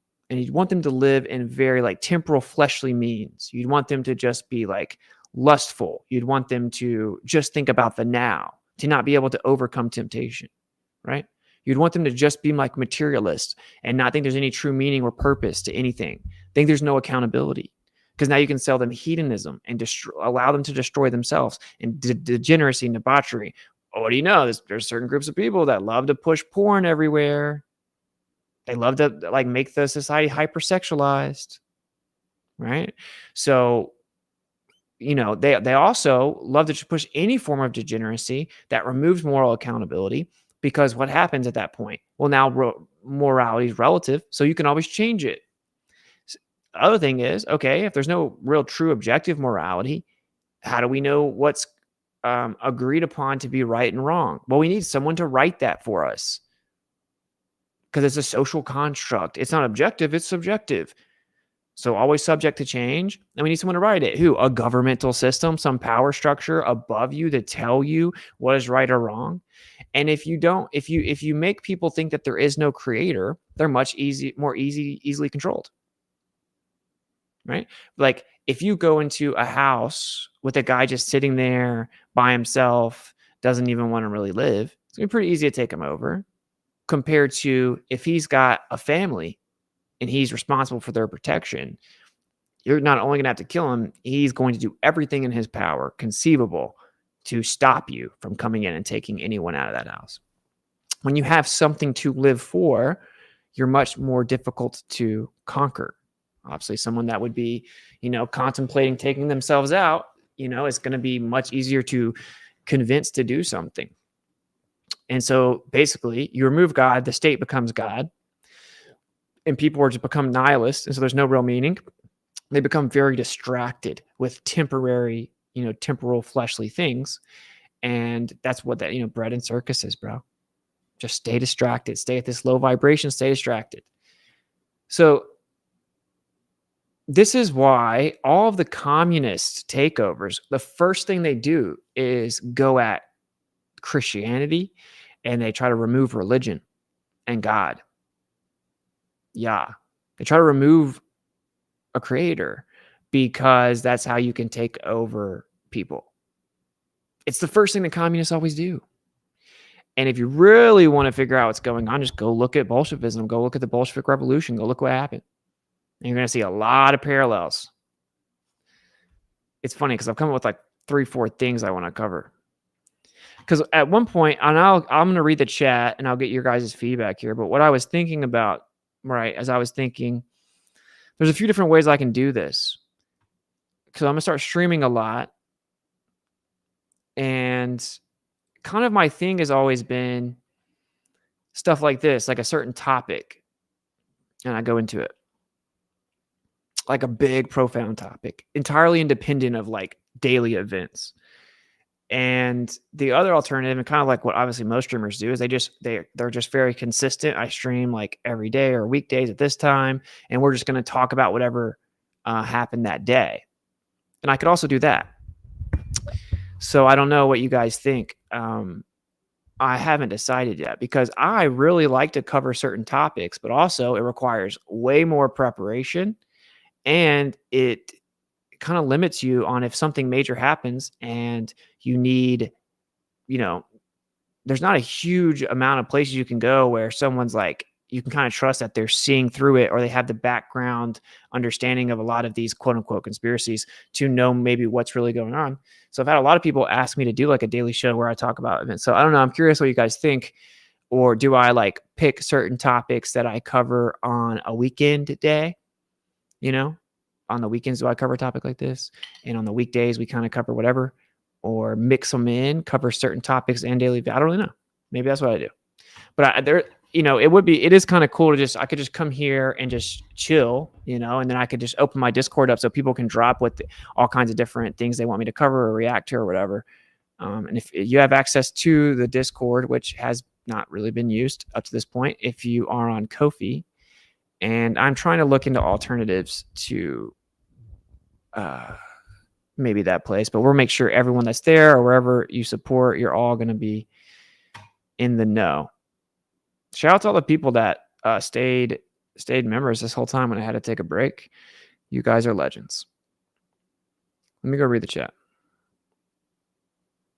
History is a very important topic. Yeah, I agree.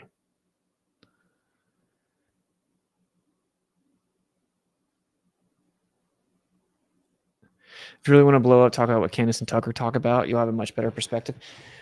Yeah, I mean, this is what I'm saying. I thought about like there's a mixture here. So obviously, I don't really do things just to blow up. I mean, I know that that's a good faith advice. At the same time, I kind of agree that there aren't many people that are going to like even really call it the way it is. It's much more like just believe the story and then give their opinion about the story. Whereas, you really need to go into it being like, okay, the CIA wants you to believe this happened. So let's figure out what's really going on. I mean, that's how it works. And not tons of people approach it that way. I could never drop my vibration all the way down to treat it as if it's just entirely real or like anything that would seem like dishonest or seem disingenuous. I would never do that. But yeah, maybe what I'm saying is like cover like kind of, daily events, current events, whatever happens, kind of give them my take. And that way, at least people could come there and rely on, if anything major's happening, I should know about. Witz will cover it on his stream.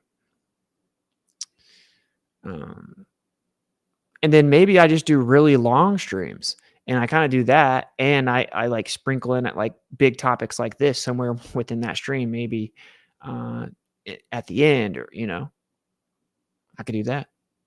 Because really, what I really want to do, man, is just whatever I want to do. Like you notice how when I stream, I really just I just want to get in a flow state and talk about whatever. So I just veered off to nukes and then I veered off to quantum, then I veer off to whatever. I just want to get my take on everything whenever. So that's really kind of what I'm thinking right now is like just a general name for the show. And then maybe like a subheading for general topics that are come up with. And it's the same time on the certain days, every time consistently on time. And, it starts the intro like an hour early.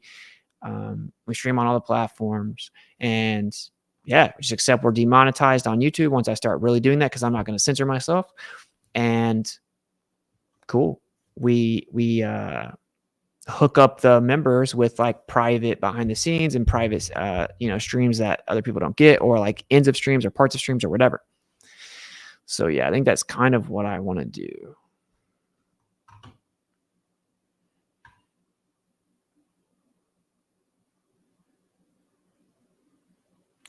FE is your backbone. We need to focus on what's important now. See, like this is the thing though. I mean, like I'm gonna be honest, I don't want to just come here and talk about FE every day. Like I just don't. That's the thing. So, but I actually have a different take on all this. Because again, I did consider not coming back and all that, but I am going to. So the point is, being like much more well versed and just like you're the flat Earth guy, like you're a flat earther, but they like demanding respect in all these other fields, but just also like standing there toe to toe, like someone tries to check you or throw you under the bus or try to act like you're stupid because of flat Earth, you just hold your own.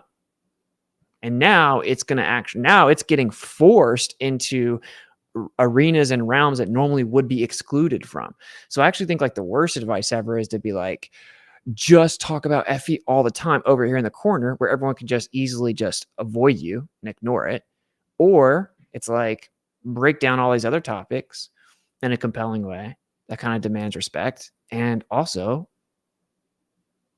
you can't avoid FE now.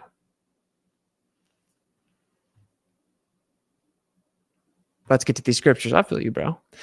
That is something else as well, is that there are like huge topics scripturally that like even things that I'm trying to like really figure out.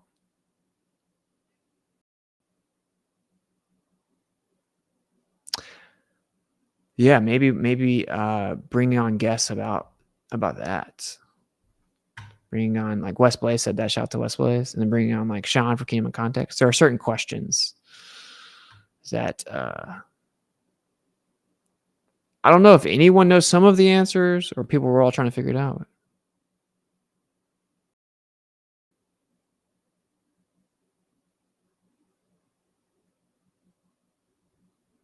Oh, could calm down. Keep doing that, but don't focus on FE at the moment. You need to go with what is important is what I wanted to say. Okay, I hear you. You were saying like don't hyper focus on FE.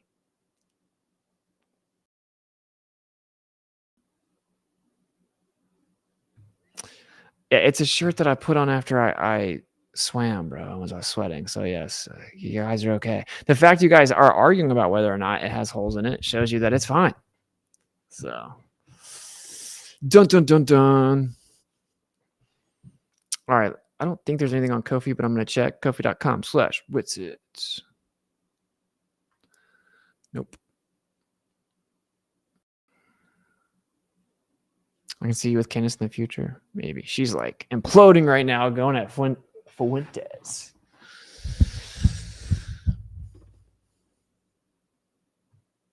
I'm about to do a G drop on that shirt.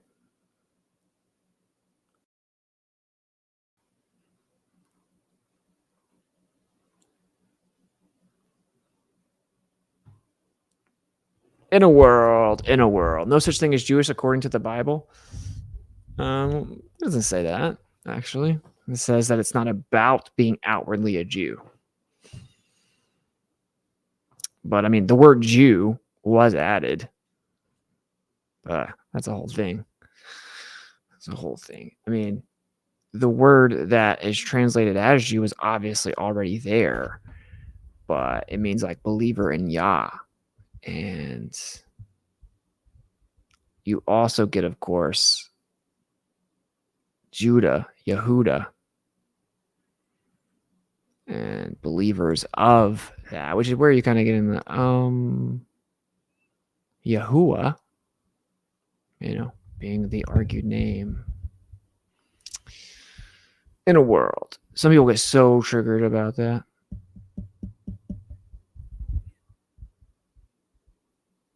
All right, cool. So, we stream for a couple hours. Yeah. I'm going to wrap this up in just a sec. But I will say, so we have the ever fasting community, which is, again, it's going to be like all about health.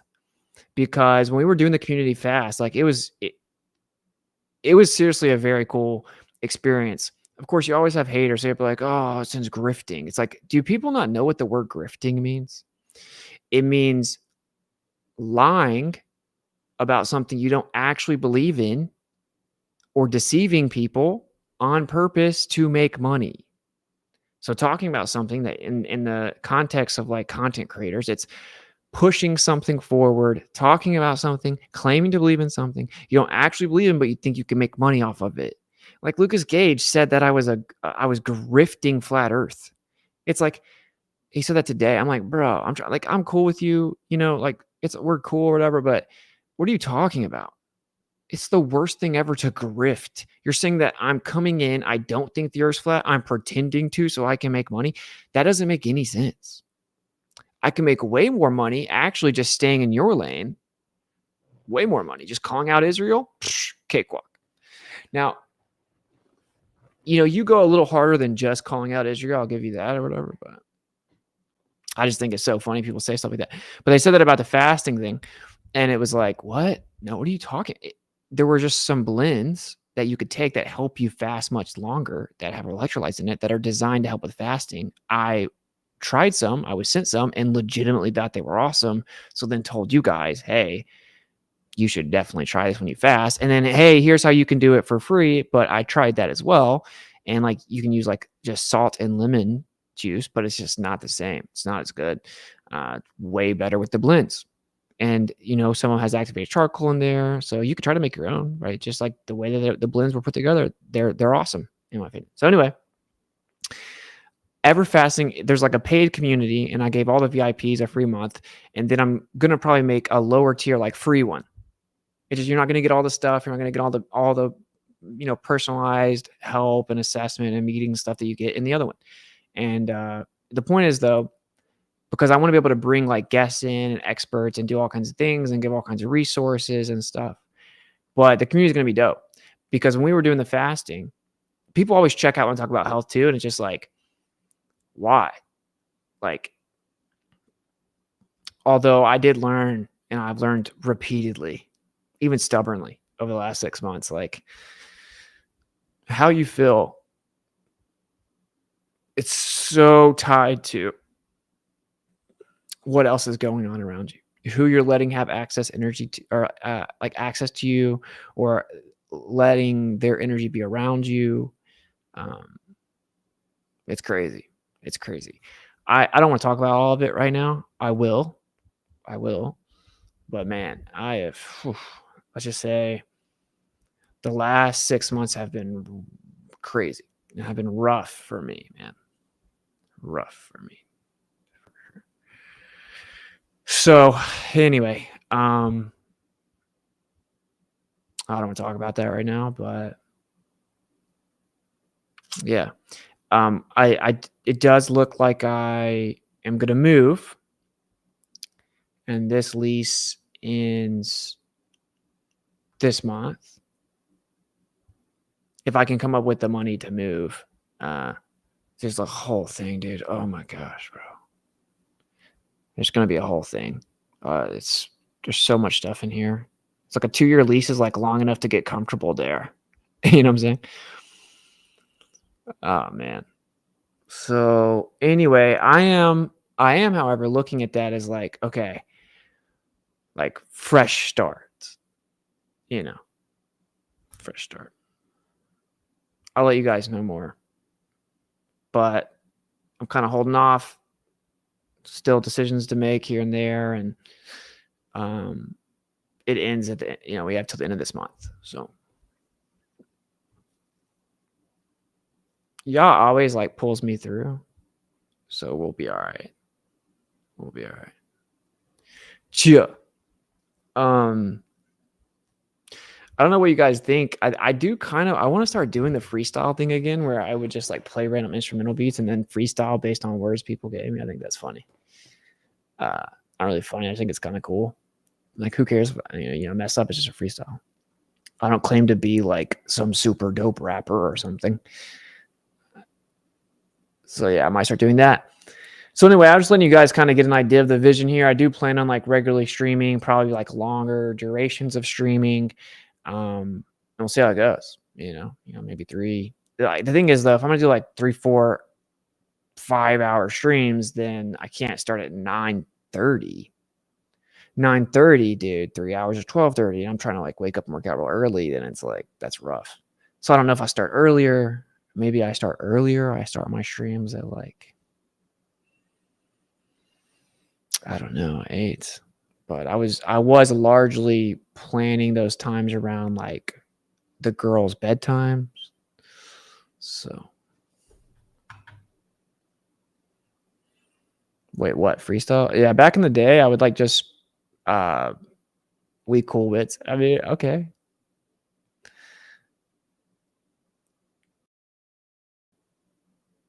May resources come from unexpected sources and make your move easy and hassle-free. Blessings. Thank you, Kayla. Thugans, $10 on Ko-fi. Thank you so much. Let's check it out. No message, but thank you. Ko-fi currently is taking 20%. YouTube takes 30%. Crazy.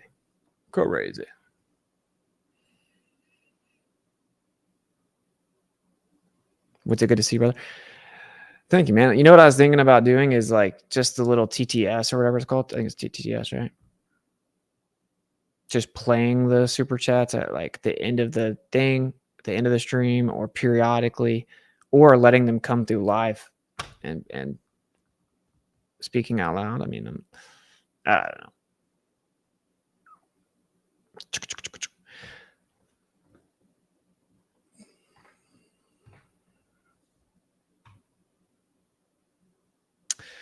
All right, cool. Austin, have you looked into Islam? Yeah, quite a bit. Like, my take on Islam is that it is wildly and widely misrepresented in the West. And it's just very interesting to see some people that hate the Messiah be considered like closer friends to Christians or more aligned to Christians than Muslims when they recognize Yeshua as the Messiah and recognize his divine birth. But Islam is wrong about major things. And Muhammad was visited by who? A demon? Someone portraying themselves as an angel of light? I'm pretty sure Muhammad didn't resurrect. This is 600 years after Yeshua. And you want to come and tell me that the scriptures are tainted and not legit, and now we just have to rely on Islam. But in the Quran, it refers to even the Gospels as being legit, revere the people of the good book, and says that it's in line with the Torah, but now they're claiming that the Torah is gone and just the Quran is uncorrupted, which is just a claim. And there are multiple versions of the Quran as well. And even within their scriptures, it talks about Yeshua doing superior things to Muhammad. It's not even close. And he's not just referred to as a prophet, as some people say. He's the Messiah. And it claims that he was taken off the cross and not actually crucified. So, yes, I have looked into it. It is misrepresented. Again, recognizing Yeshua as the Messiah, that he will reign as king, being the Messiah, and that he was born to a virgin. You get there's some pluses. You get thumbs up for that. Definitely better than claiming Yeshua is burning in excrement and semen. Oh.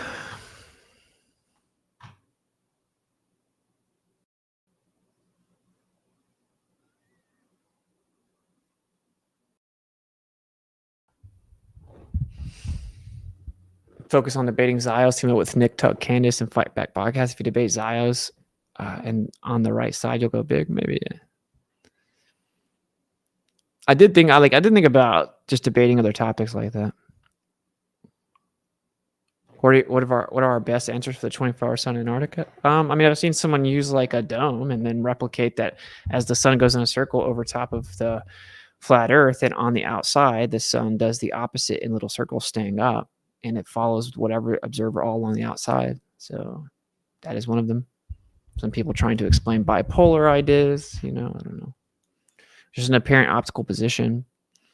It makes a lot of sense. This is how I was explaining it, where it's like people think it's like so crazy to think it could happen on a flat Earth. And I don't. I think if you're on a plane and then there's like a dome, which is a hemisphere, is if you start to go out towards the end, right? What happens to the hemisphere is starting to come down. So as you look up in the sky through that dome hemisphere and it starts to curve down, well, you could take the way that sky looks as it curves down and claim that the ground is curving down. So you can reverse engineer a spherical ground claim by looking at a hemispherical sky. And as you get further and further outside, what's going to happen? It's going to keep curving down, down, down, down, down, down. And then this equator, well, you would get to the point where it starts to go down, right? And then as it starts to curve down, and it has this transitional place. That's how we would actually set up the arbitrary positions, such as the equator. It's not entirely arbitrary, right? Arbitrary, it has a lot to do with some position and stuff. But so the point is that we don't actually see in like Euclidean straight perfect lines the way that still, this like archaic misrepresentation is still propagated in academia today. It's really stupid. We don't see in perfect straight lines. Provably, we don't see in plain Euclidean geometry as is claimed, because you can look at railroad tracks, which are parallel and straight. And if we saw in parallel straight plane geometry, then we looked at parallel straight railroad tracks, they would remain that way, but they don't. They appear to converge, which means the way that we see the world and perspective differs from plane geometry. And so now we have what? Some type of curved visual space. Okay. Well, we're looking in the sky, trying to make claims. And in order to claim it's a globe, we have to claim we see in perfect straight lines infinitely. But we don't see that way. So we see in curved visual space. Now, what does that mean? Okay, we can't see forever. Things begin to converge and compress. So it's just that we have curved visual space and that we view things in the sky and there's celestial optical phenomena within that curved visual space relative to our position. We have a limit to our perspective, like what people call like a personal dome. We have curved visual space and a limit, and we have a hemisphere over top of us, in my opinion. In my opinion, obviously, I've never gone outside of it, but anyway.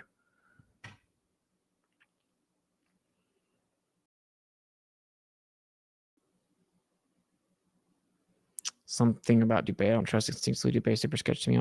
You know what super sketch is? That he tried to pretend that he caught me faking going to Antarctica. That's pretty lame.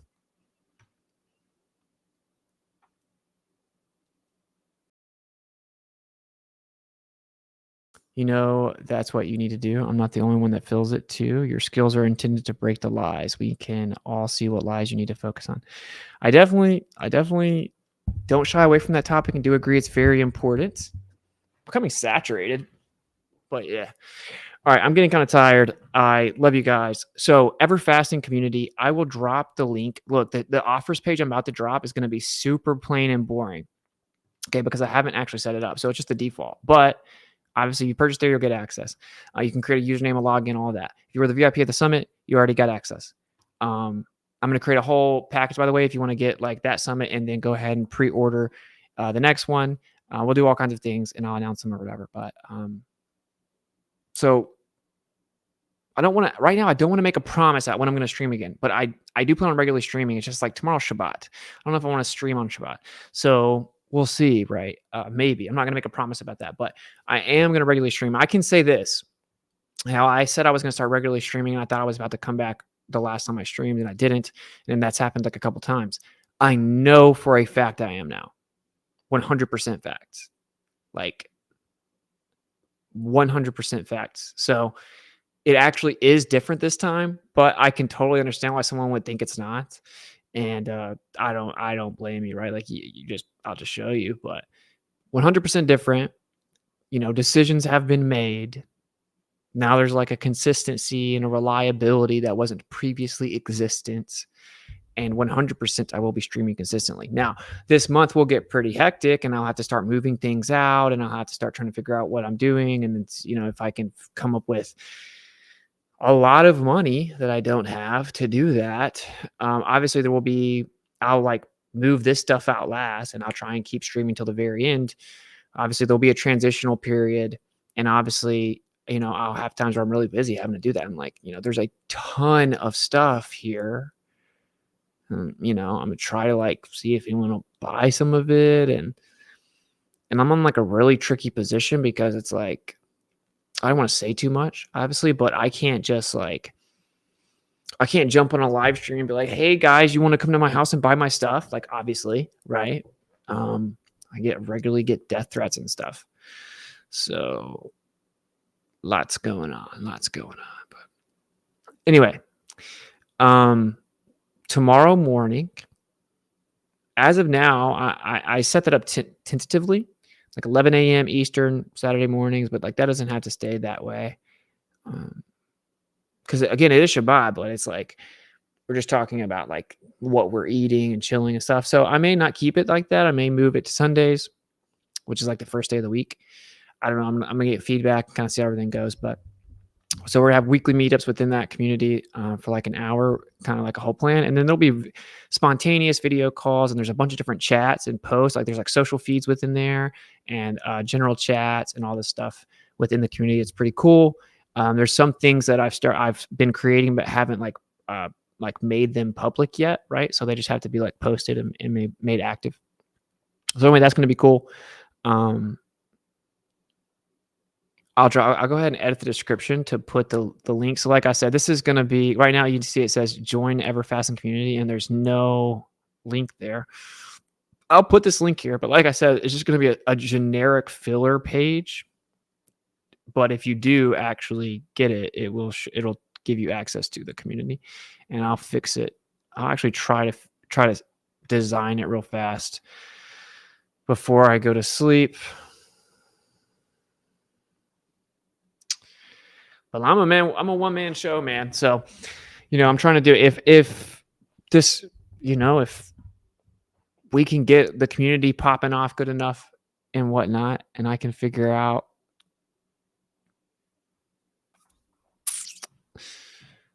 how to make this like a primary thing, I'll do it all the time. That's what it is.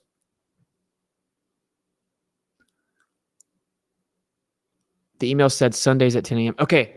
If it then that's even better because that's what I want it to be, actually, Sundays. I'll say this right now. If it says because I may have changed it after the emails went out. I don't think so. But say it is Saturday right now. I'll change it to Sunday. So we'll do that. It's not Shabbat. Sunday, 10 a.m. for you, right? But 11 a.m. It just changed based on your time zone. But you're in Texas, brother. Cool. It's been nice to hear from you the last couple of days. Informative as always. Thank you so much, Tammy. Thank you. Oh, there's a few more. Let's see here. Love the 1 hour lectures you just started giving before TFE. Oh, I would just talk for like an hour. I don't really remember. I'll have to look back, but yeah. Thank you, Nick, for the support. Love your work. What's it? Have suspicions about what's been going on with you from whispers on the internet. When you're ready, would love to hear reflections on things for those going through similar. Thank you. Yeah, I'm gonna be open about everything. It's just not the time to do it. I think the people that know me, like they know that. Look, for one, there's a reason why I haven't been, all over the internet. And yeah, a bunch of the whispers are just nonsense, frankly, and people run their mouth about things and they have no idea what they're talking about. And I prefer the method of always kind of taking the high road with things if possible. And I would like to think that people, people either like know my integrity or they don't. And I know there's a good amount of people that know that my behavior has some type of reasonable justification or reasoning behind it, and that there's something that people just don't know, or stuff that's happened. There's all kinds of stuff that's happened. And some people ended up finding out, or like, oh my gosh. So be it. For those who, for example, for the people that are just like real quick to run with a bunch of gossip and make up stuff and like slander me and talk crazy about me, like, well, they never really had my back anyway, right? Like, I'm not really tripping about that, but I will explain things. Like, I want to get through this month. I've been holding off to finally get through this lease. 9 a.m. Central for you. Okay, maybe it is set to 10 a.m., which is crazy. That's 7 a.m. Pacific. That's why I thought I was going to change it to 11, but we'll do Sunday. If it's already been sent out, we'll just keep it. And then we'll get feedback. If people think it's too late, we'll do later. Too early, we'll do later. Next time. Nicholas, thank you for the $10. Charlie, thank you for the $20. Great job, fam. Was a great stream, even though I don't think our true creator has anything to do with the Bible. Agree to disagree, but thank you for the support. All right, we didn't get to the freestyle thing, but it's all good. I'm tired. I'm going to have to figure this out. 9:30, there was 2.5 hours. I get tired because if I'm getting up super early to work out, then anyway, lots going on that I have to figure out. Lots of kind of like stress and pressure and anxiety. So prayer is appreciated. And, crazy financial stuff everywhere. So prayers appreciated for that as well. But yeah, I have faith. It'll all work out. I've managed to get this far to where we're at the last month. So somehow everything's going to work out. All right, cool. A lot of people will know more soon. And a lot of people that are like kind of members and stuff, I'll let you guys, like the people that are members and go to a private stream, they'll know first some of the stuff, right? Because like I want to be transparent. You have to understand there's reasons why. It's not just like it's never something like I don't want to talk about it because I'm embarrassed or that's not the reasoning at all. Like, because I don't care. Like, I'm a human. I go through things. Like whatever. I also make mistakes. Like, life isn't perfect. It gets, life can be messy. I'm not like trying to portray some like amazing, perfect life or anything like that. Like it, and I have to learn things as well. Sometimes the hard way, maybe. And I think that people need to see the authentic, real situation anyway. And I think I'm in a position actually to give pretty decent advice about certain things, certainly now. So the reasoning behind me being absent or not talking. It has nothing to do with some of the stuff people have been saying. It has nothing to do with what people would maybe think, what you would maybe do in my position or whatever. Like, it's nothing to do with that. So you shall soon find out more of the specifics.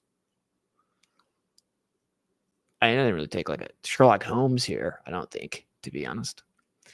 All right. My eyes are getting heavy. So I love you guys. I will at one point, depending on how everything shakes out, like I may try and start a little goal somewhere this month for moving. But we'll figure it out. Whoa, reading the comments on the fluoride debate gave me a headache. Yeah.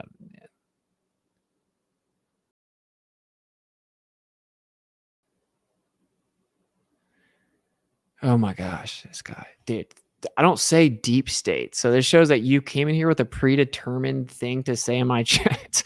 If you don't clarify what the deep state is, and if you just say the Jews did it, then it's like, just the Jews didn't do anything. And I don't say deep state. If you want to say that for intents and purposes, whatever. The Jesuits are in control of a lot. There's a lot of Jewish supremacy and control of a ton, and a lot of them have common shared Zionist goals that utilize that state of Israel for lots of things. And it's just, there's an elite group of people, and there are 13 bloodlines seemingly, and people are kind of born into it. Some are married into it. There's just like an elite esoteric group of people, or like an elite group of people that adhere to esoteric beliefs. They seemingly really at the very top of this whole situation. And there's a decent argument even that a lot of these people, like a lot of these like really powerful people that we know their names, like whether they're Jewish or not, are like very low level. And there's a group of people all the way up, and they actually believe they track back to the star people and to the true Aryan race and the Atlanteans, and that their ancestors actually come from the stars and came down and this is what super powerful, wealthy people think, that their ancestors came from the sky and that they're elite. Like literally, and they're not human in that sense. Like they're different and superior. And what they have done, this is my understanding at the moment, is that they have hidden real history, rewritten it, kind of removed themselves, omitted themselves from a lot of accounts, just totally fabricated accounts as well, when they were typically the ruling class, right? So there's less of them, but they would always be rulers. And they kind of removed themselves so that people wouldn't necessarily figure out too quickly that they're still in charge. And basically, they teach and learn a real version of history within or behind closed doors. And it's basically family history that they learn. They learn family history about how their lineage has been in charge all over the world, all throughout time in different ways, in different places. And they believe that a lot of them track back to entities that came from the sky, the star people. And that may sound crazy, but I'm not claiming I believe it. I'm not claiming that I'm from star people. I didn't do any of that. And by the way, I didn't just make any of that up. This all comes from like years of research. So I'll be happy to, maybe cover that sometime. But it would explain a lot of, elitist behavior and mentality. It's like if you have cows and cattle, you would just take care of them. And it's like, you don't necessarily hate them, but they're cows, bro. Like they're beneath you. Like we have domain over animals. And it's like, put them in the cage, bro. That's for their best. It's in their best interest. That's how they largely, seemingly a group of people largely view the average person. And that really explains a lot of their behavior, right? A very apathetic, I wouldn't say sadistic per se. I would assume that they're getting some type of enjoyment. I don't know, to be able to even do it, but sociopathic, psychopathic, narcissistic, apathetic, cruel, manipulative behavior. And it's an energy, I would say. It's like demonic. It's been translated from Phoenician to Aramaic. I'm not going to start the Bible debate right now. So, okay. I hope you guys enjoyed. Basically, the summary of the stream is that the greatest Jewish lie, or the Jewish lie that fooled the entire world, is the theory of relativity. You have Einstein, who was a frontman, who was a psychopathic, degenerate, ethnic supremacist in his personal life, who married his wife, cheated and abused her, and then went and left her for his cousin, his first cousin, and then wrote about how he had sexual fantasies about her daughter, was a psychopath. All of the stuff that was attributed to him was actually stolen and plagiarized. He seemingly was just a Jewish frontman that then put out Jewish mysticism that was used to deceive the masses, right? So that people could continue to believe that they were on a tiny little speck of dust called the Earth that's free falling through space, an ever expanding universe of nothingness, and that we're insignificant, and that the Earth is flying through space, and that it's this huge universe and we're really random and insignificant, just with enough time and enough opportunities, something like that could kind of exist. And therefore, over billions and billions of years, we came from, insignificant beginnings in some type of pond scum. And then, our ancestors are strawberries and rocks, and then we're just animals that evolve. So like, you can just be animalistic. There's no real, moral objectivity. There's no true importance, no special or unique position. These are all cascading from the idea that we're flying through space. And this is the kind of linchpin of Copernican principle, which is that the Earth does not occupy a special or unique position. Relativity was rushed in and ushered in via the frontman that is Einstein after Michelson-Morley in 1887, when it showed that the Earth was not moving because the predicted fringe shift and interference pattern that would be there based on the 30 kilometer per second assumed, alleged reified speed of the Earth, wasn't actually seen. There wasn't an interference pattern consistent with that at all, although there was. And then they just assumed and claimed that it was error for the interference pattern, the fringe shift that was actually observed. And then they claimed that space itself, which is a concept, and time itself, which is a concept, actually have physical properties, and it was bending and warping and curving, and that time stretched out and slowed down, and that the distance is actually contracted, just a perfect, sufficient, exact amount to deceive us into believing that the Earth is stationary and make it look like both the light beams went the same distance, even though they actually went different distances and different times, because the Earth is supposedly moving underneath it, and that basically the universe is this magic little wizard that's waving its wand and deceiving you by changing time and space, which are both concepts, can't have physical properties, but he just attributed to them anyway. They then threw the ether out. When they threw the ether out, they didn't say, okay, well, let's just throw a bomb in electrical field theory and everything that we've known up to this point. All of the actual fatherheads of electrical field theory, all the geniuses that brought us the very electrical grid that we use to this day, threw their hands up and said, okay, this guy's an idiot. We have 100 authors that actually signed different essays and petitions against Einstein, trying to kick them out of their countries and kick them out of any type of curriculum with their children and in their school system, because they referred to relativity as Jewish mysticism, used to basically bend and confuse the perplexed, simple mind. This was well known for a long time, but over time, obviously, it just infiltrated and, cascaded from there. You have Einstein not even, getting a Nobel Prize for that, getting it for the photoelectric effect, which he didn't even actually, wasn't even him anyway. But that's where they claim that the light is a particle, and there's a little physical particle, and they claim it's now a paradoxical duality of a particle in a way of now that it's a little particle that then goes and hits an atom and dislodges an electron and creates the photoelectric effect, which is all pseudoscience, and none of that's actually real. Anyway, to then be able to build that upon the claim, or to build the claim upon that effectively, although it was kind of after the fact, that light physically travels from point A to point B. It's a little particle, so it travels from point A to point B, certain speed, it's constant. Since everything is relative, nothing can be known to be true.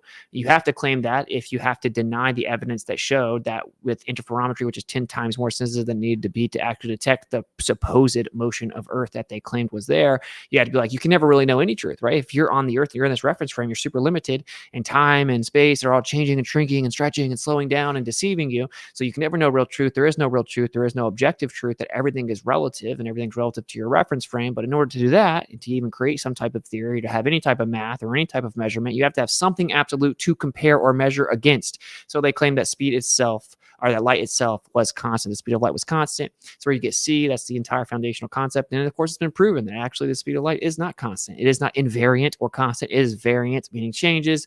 And in fact, it even is anisotropic, meaning that it goes faster in one direction than the other. I say go faster in quotation marks because, of course, my actual interpretation is that light is an ether perturbation. It's an excitation or disturbance within the background medium. It's already there. It doesn't physically travel from point A to point B. And what we call speed of light is actually just the rate of induction, which is technically a speed, but not travel from point A to point B.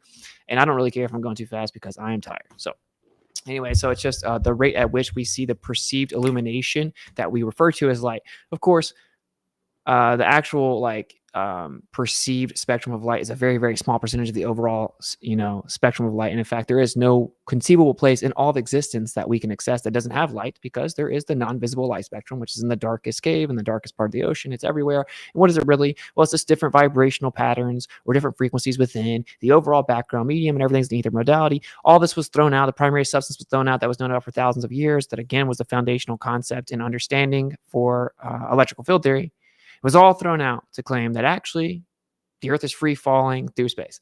And they had to claim that it was free falling, so they couldn't detect the motion that was actually going in a straight path, because interferometry would detect it in a curved path, so it was going straight, and it was curved, and it was free falling all at the same time. And that time was slowing down and stretching out, and space was curved, and distances contracted. And all this just combined to make us think that the Earth wasn't moving. And basically, even the further summary of that was, then now you throw the ether out, so now you're confined to reductionist materialistic nonsense. So they started quantifying all kinds of stuff on the subatomic scale, and you come up with all kinds of photons, electrons, pseudoscientific tons, and just they have to quantify everything and claim there's a little cult of bombarding particles everywhere, and that we're just materialistic nonsense, and that there's nothing outside the material world, even though nothing can exist. But then simultaneously came space and time as if it is outside of it, and call it 4D, although it's just merely a reification fallacy, because you can't attribute physical properties to conceptual abstractions. And so basically, in summary, relativity is paradoxical nonsense. Its reification fallacy can be dismissed on its face. And the true geniuses, which were largely German, Serbian, and Austrian physicists back in the day, gave us the very electrical grid we have to this day. And this lie has turned us into, us, generally speaking, right, the masses, into largely misled goyim that believe in materialism and have a very limited reductionist view of reality, which then spills over into nihilism and apathy, thus making it easier to control and deceive the masses. So there's a bit of a summary. Probably missed some stuff, but hey, that's words out. All right, I love you guys. I don't think that we have. Okay, I think we're good. Shout out to anyone that does support afterwards on Ko-fi. It would be appreciated. Thuggins, thank you. And that's all I see. Okay. I think, unless it's Thuggins. You thuggin', bro. Yeah, I'm getting smoked. Myron's got 11,000. I got 1,000, dude.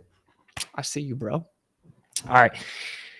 I'm going to start consistently streaming. I don't know the exact. I will make a decision now. Like, I am officially now streaming consistently. As long as people, show that they want me to and they support it, and it's feasible. But I feel like I'm supposed to, so I will. It'll all work out. I'll come up with a name, kind of longer intro. Anyone that thinks they can help me create like a kind of a cool intro. I mean, if you guys want to go look at like some other streamers, like Myron has one, Fuentes has one. If someone was to help me make like an edited video that just kind of loops, that can be a long intro that I can play for like an hour or so before I jump on, that would be cool. Because when I'm trying to do the edited videos and I'm trying to make the Everfast community, I'm trying to create all the offer pages and design all the websites and to create all the different aspects within the community. I'm trying to send out the newsletter and then write a book and trying to do a million different things.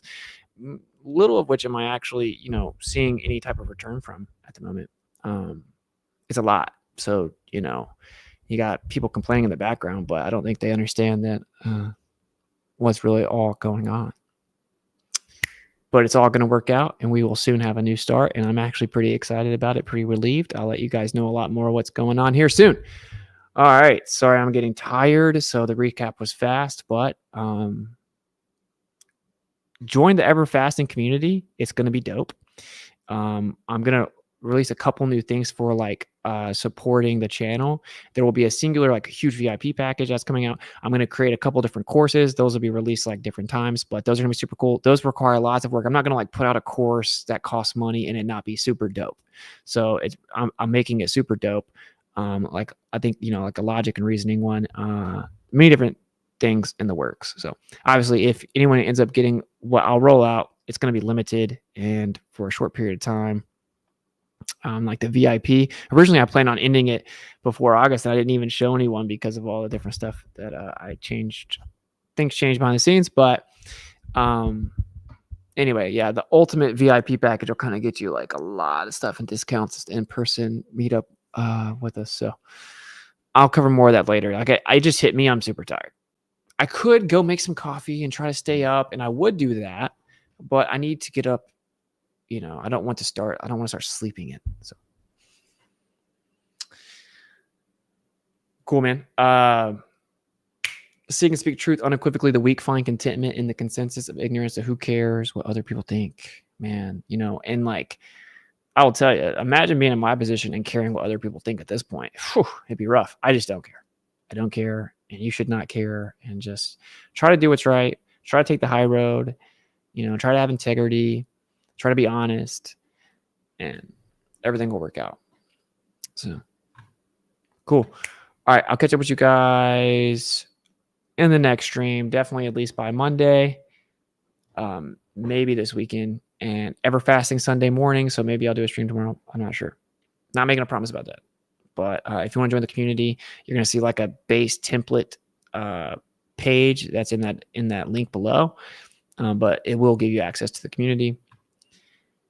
And I'll see you guys there. Yeah. So, all right. I'll catch up with you guys on the flip side. Peace.